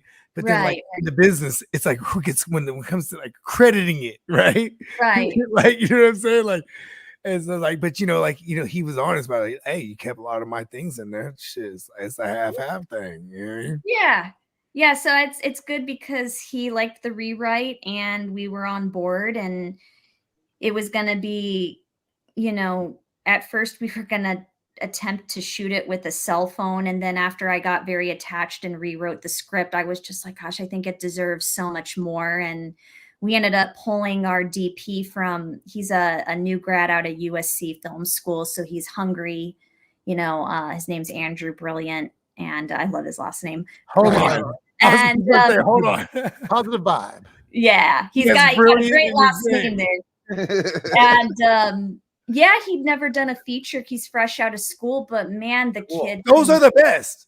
The kid is great. And it's like, and we could like afford him. All my engineers, all my sound engineers, right, in my studios, they were always fresh out of school because they're hungry. Yes. And they want to build resume. Yeah. And like no one just wants to put in hours. When you're building a resume, you're gonna put good work in. You know what I mean? Like you're gonna get quality, and like those are always, that's always what I found. Like how you get the best out of somebody for the cheap. You know what I mean? Like he's what we could afford on this project, but exactly, I feel like though it's gonna really benefit him because I have high hopes for the film. He's gonna have a feature under his belt, and hopefully we're going to get this distributed as well. So it's helpful for everybody involved, I think. And we've really elevated it to another level with the limited budget we had. So I'm very proud of it for sure. You really just need your name on the IMDb, right? And so you get those credits and just be Googleable as the period, right? Is that a word? Googleable? Yeah. Googleable. Yeah. Googleable. So on that one, you're acting, writing, producing, and right? producing and editing. And actually, this one, I'm in the middle of editing it now. Ryan kind of handed me the keys after I think he trusts me now because he saw that I was able to edit like part of Something Good Coming pretty well. What do you guys edit on? I edit on DaVinci Resolve. Oh, okay. Sick. Yeah. And he's letting me essentially edit this whole thing. So this is my first attempt at editing a complete feature film. So I've been working furiously on that. Sweet. Yeah. I've been wearing a lot of hats, guys, but it's been good. That's the way to do it. Hey, lucky you. Hey, see what I did there? Do you do a rough cut first? Or do you just do a complete edit? Like, do you do a rough cut and then you re-edit later, or you just do the first editing? Well, I mean, I cut the whole thing, and that's just considered like a first cut. And then we're gonna go back and tweak, until it's in a good spot. Yeah. But I gotta get he's the good thing. One of the good things about working with Ryan is he is very time oriented. Sometimes you work with a lot of creatives and things never get done. He's one of those people that's like, you kind of he sets deadlines and he means business. He's like, you have to have a first cut by mid-February. And I feel like a lot of creators are naturally procrastinators. So whenever there's someone with that frame of mind to be like, here's the deadline, pressure makes diamonds. We almost do our best work. Right. Procrastinating. Yeah. Exactly. And so it's like, he's told me, he's like, you have until mid-February to get this cut. And if I don't have it done by then, he's going to step in. And of course, I want to see if I'm capable of getting the whole thing done. So I've got this pressure riding on me like, yes, I really want to get this done. And it's good for me because otherwise I would procrastinate, Pressure makes diamonds. Yeah, for sure. But so is there anywhere else besides the Instagram that you already gave where you want people to follow you or go check out your work? No, that'd be great. I'm if you want to follow me personally, my page is the Baller JB.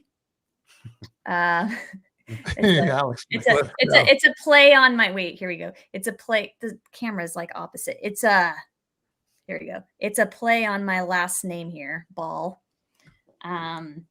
I got the nickname in high school, the Baller, but yeah, so it's the Baller JB. You can follow me on there. And then Something Good Coming Film. That's our film page. I'm also on Facebook as just Jennifer Ball. And I think I'm gonna make a page. I don't have it made yet, but I started a production company when I started getting into this called The Ballroom. Nice.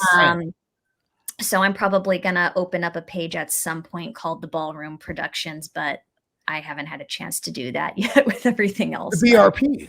You're just busy. For now, just follow the Baller JB, and then I'll make announcements from there on that kind of stuff. So, yeah. And we'll have you back with Tales California, of course. I cannot wait for you guys to see that. Yeah. I think that's going to be the best yet. So. What's the projected release date for that? Or is there one? Probably I'm hoping by midsummer we'll be done. Cool. With like a final cut, I want to get the first cut done by mid-February, but you figure by the time you get the soundtrack. Oh, if you guys get some extra music, let me know. Yeah. Well, wait, like you want to do like, do you do music or like you clean up the sound? No, I do all of it. Oh, do you? Yeah, that's all I mean in the beginning. Yeah. So we're gonna need, to get the sound mastered. As far as cleaning up the general stuff. Okay. I know a guy for real, like my counterpart. Yeah, so we're gonna do that. Put the soundtrack together. Maybe get a composer. We're still trying to figure that whole thing out. And then we got to get it colored because it's shot in log, so it's like very flat colors right now. And by the time that's all said and done, you're getting end of spring into summer, I would imagine. So, but yeah, that's kind of our goal right now. Yeah, nice. That's dope. Sounds good to me. Yeah, awesome. Can't wait to see it.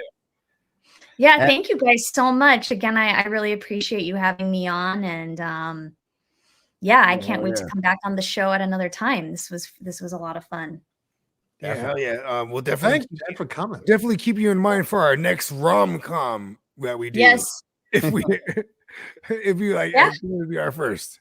Yeah, if you need me to like watch a rom-com and help you guys review it, you're gonna be like, oh, here's the expert. I'm just saying that jokingly too, because we would actually love a female presence. Like we actually that's all dudes up in here. Yeah, well, let me know. I mean, I'm happy to guest star whatever. Yeah, sure. We love to have you. You know what I mean? That'd be dope. That would be dope. You know what I mean? I want to be in the hat club, so it'll be good. You're in already. I know. It's great. Well, thanks for your time, Jen. I appreciate you. Yeah, thank you guys. I'm gonna run and go get something to eat, but yeah, thanks guys, and have a great night. Thanks again so much for watching. I'll talk to you in a few days. We'll see you later. See ya. Peace. Bye. Good night. Back to the three of us. Yeah, so that was cool. I like it. Yeah, meet Jen. My peeps meeting my peeps. I love it. I wonder, as dope as she even said it herself. She was like, she had no expectations, I think. Right? Yeah. Like, I mean, we didn't think we were gonna break the shit out of that motherfucker down. We break the shit down on everything, man. Yeah. You should know, no matter what it is, man. I'll tell you how the paint dries on the wall. Say that again, Nelson. What'd you say? I was asking Boy what he meant by no expectations for the show. No, like she was like, oh, I was surprised you guys even watched it all the way to the end. Yeah, like I think you know what I mean. I don't think she knew like we were, you know what I mean, like we were gonna take it. We blew her mind. Serious. I know. Right? We don't have that. We were asked.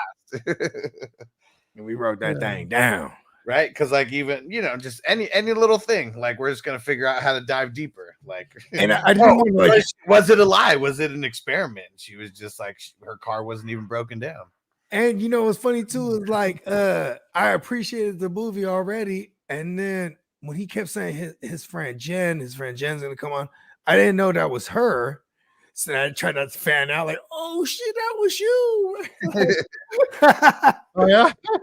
Yeah, they're like, oh shit, you doing a show with us. Damn, like, I'm glad I actually liked the movie, or I was like, I would have been like, he was really rude. You know what I mean? When she said, oh, you're doing these movies that you don't like.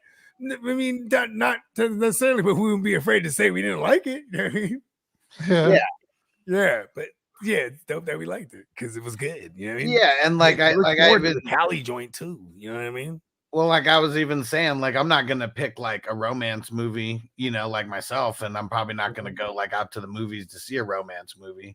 See, that's the thing, bro. I didn't pay for them too. I didn't been to all the movies. I didn't pay for it. Like a man should, right? I'll tell you guys this. I should have said this, but I told her this myself. So Jen, when I went to see it the first time at Man's Chinese Theater or on Hollywood Boulevard, at the Golden State Film Festival back in last February or March, it was. Okay. I even told her myself, I said, you know what? I just came to watch the movie to support you.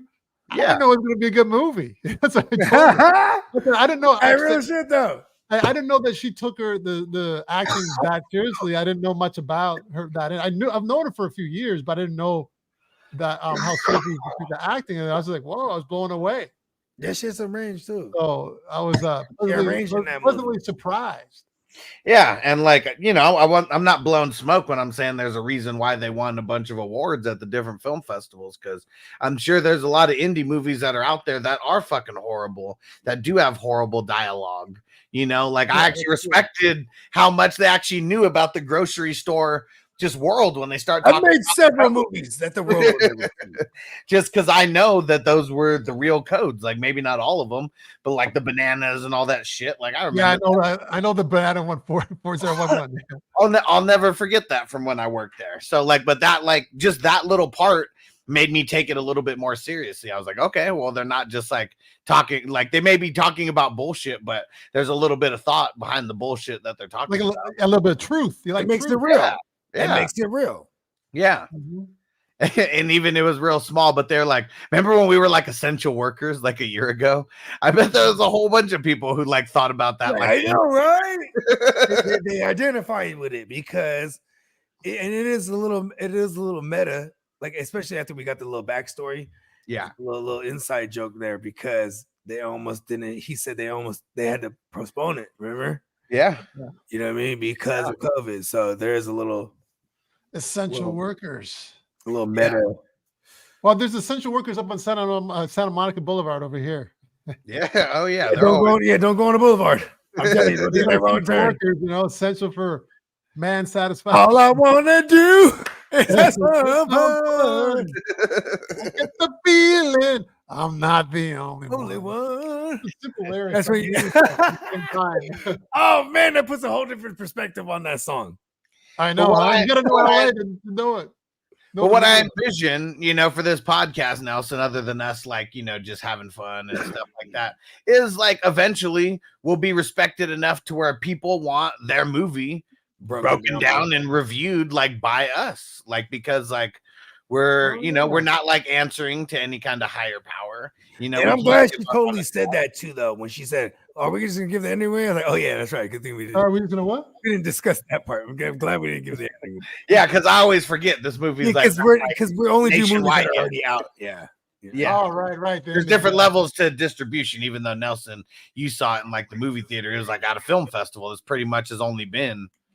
Like, isn't that pretty much what happens with a lot of? We definitely got exclusive on it. Yeah, most of them are just on the film festival. Some of them aren't even shown in the film festival. They're just like, we like mentioned it, and you get they watched the who's who watched the fucking whoever's on the board. But like they don't release it to where the public can actually see.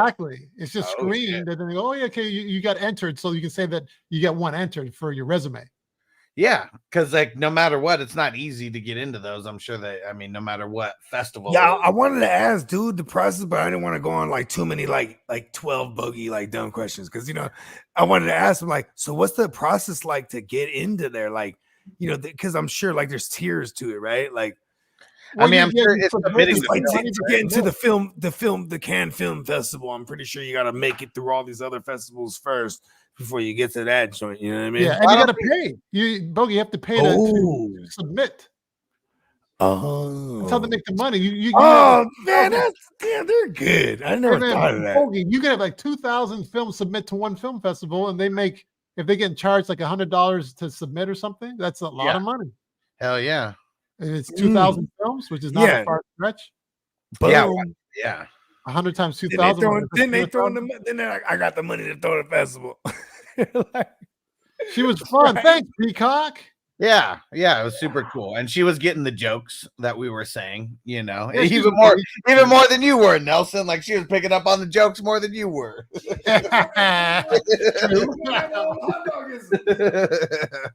Well, I was trying to focus on my timeline here and stuff, and you think, bring us up to speed, Nelson. Everything's all over the place. I can't even focus. No, that was fun though, and I can't wait to break down Tales California. That's what it's called, right? Yeah, Tales California. Yeah, that'll be cool to be. See, we'll be one of the exclusives, right? That get to like see the movie and mention whatever we can about it, before it gets into all these film festivals and stuff, or while it's in the film festivals. Yeah, this could be the epicenter of the Genesis. Super cool. I like that. I'm about to have a gangster ass song in there. Well, here's the thing I was going to tell you, Bogey, before we went on air that the reason why I want to kick up the publishing for me is that I'm making connections, but I just don't want to work by myself. So I would say I'm not going to do hip hop, but if some film producer say, hey, any hip hop guys, I'm going to you. For sure, man. Appreciate that. Right? And I already have some people that are film directors that want to hear my stuff. I mean, how about this? I do me. such a wide range of different music, or not different, but like just music. Period. That like when we were doing this show, I was like, oh, I got something for it. Yeah, sipping scream, bunch of bitches shit. Like I already had that joint in the can, pun intended. Right?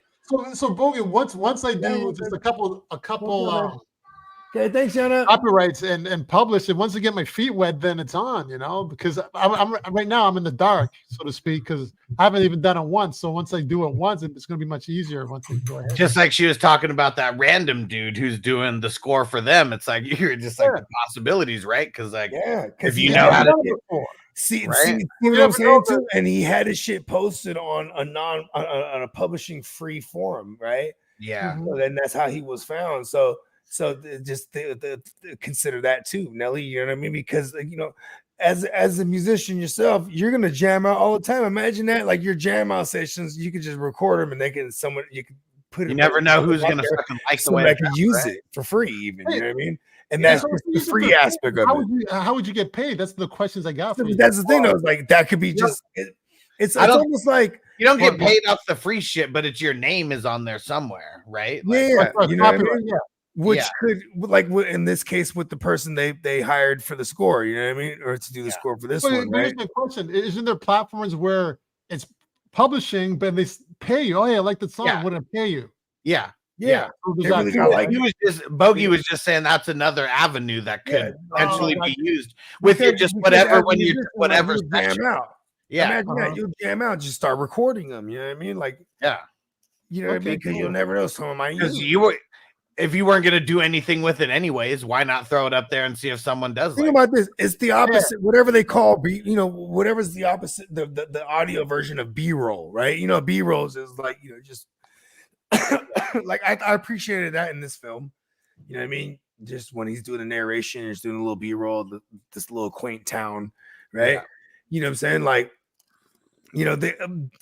that probably doesn't have the same impact if you didn't have that specific music behind it, that motif behind it. You know what I mean?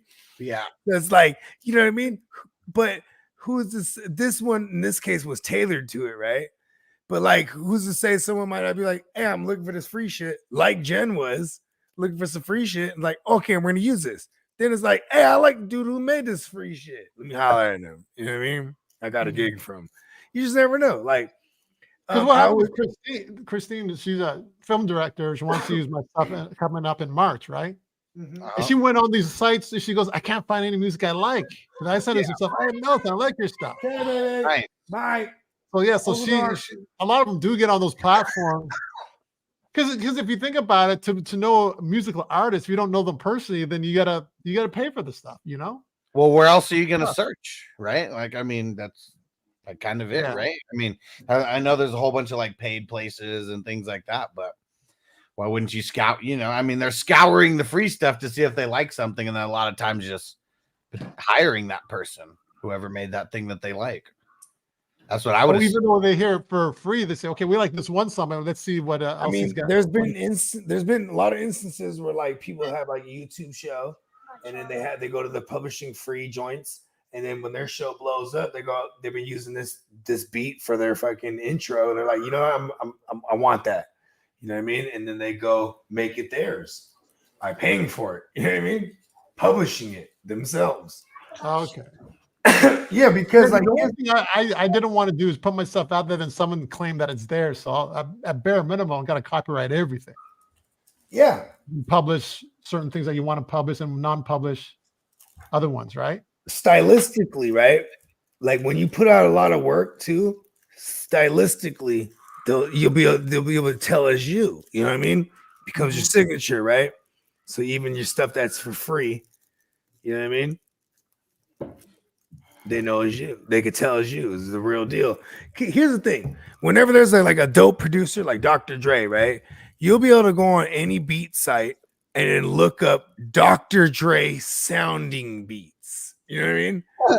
Like people just because there's the people out there that like make beats that sound like Dr. Dre shit, and then they label it as such. Oh, the Pharrell sounding beats. Oh, Drake style beat. exist. You know what I mean? They'll sell it for how much compared to like a Dr. Dre? I'm just saying. I mean, exactly for cheap, like like a minuscule fraction of it. You know what I'm saying? But I'm just saying, like, this is the world where we live in. You know what I mean? Mhm. Because whenever there's a popular sound, there's going to be people that are going to emulate it. You know what I mean? Yeah, for sure.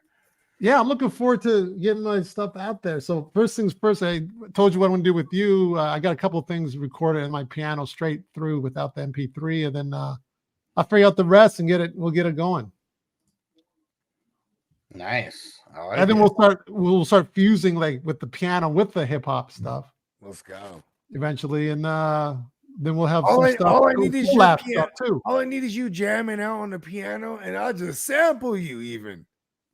Okay, that sounds good too. Yeah, like I'm just gonna keep it true to the form. You know what I mean? Like hip hop originates from like sampling existing things and then building around it. You know what I mean?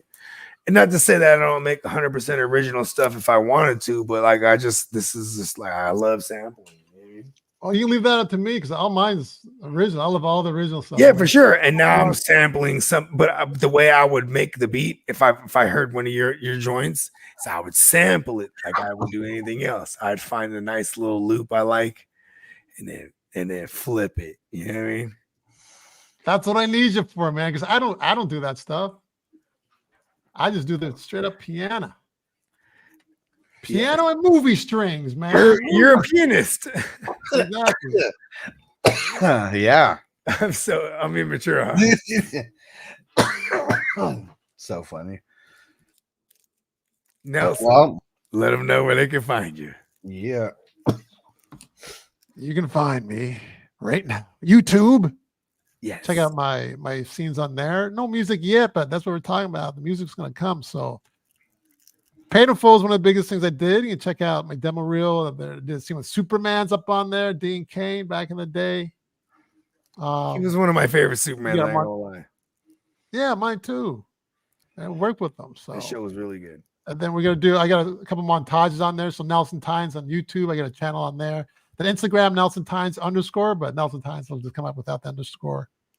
And check out my page there. I do some fitness stuff, some more music, a little bit of acting's on there.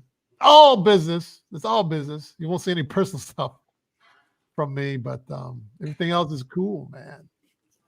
That's really Makes me fun. feel privileged to know you personally. Hey, I'm having fun knowing you guys. I'll tell you that. Right? Been fun. Been super fun. It's funny how we met. That's funny story. It's the universe. Where is serendipitous? It's serendipitous. Hell Cool. yeah! And if you're not subscribed to the Silver Screen Breakdowns YouTube channel, TikTok, and what else?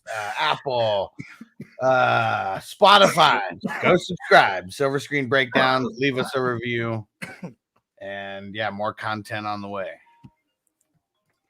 Bogey, Hell yeah. anything on the way out? Everything's on the way. Universe, give me money. We'll see you guys next week for Fallen. Peace out. Yeah, peace.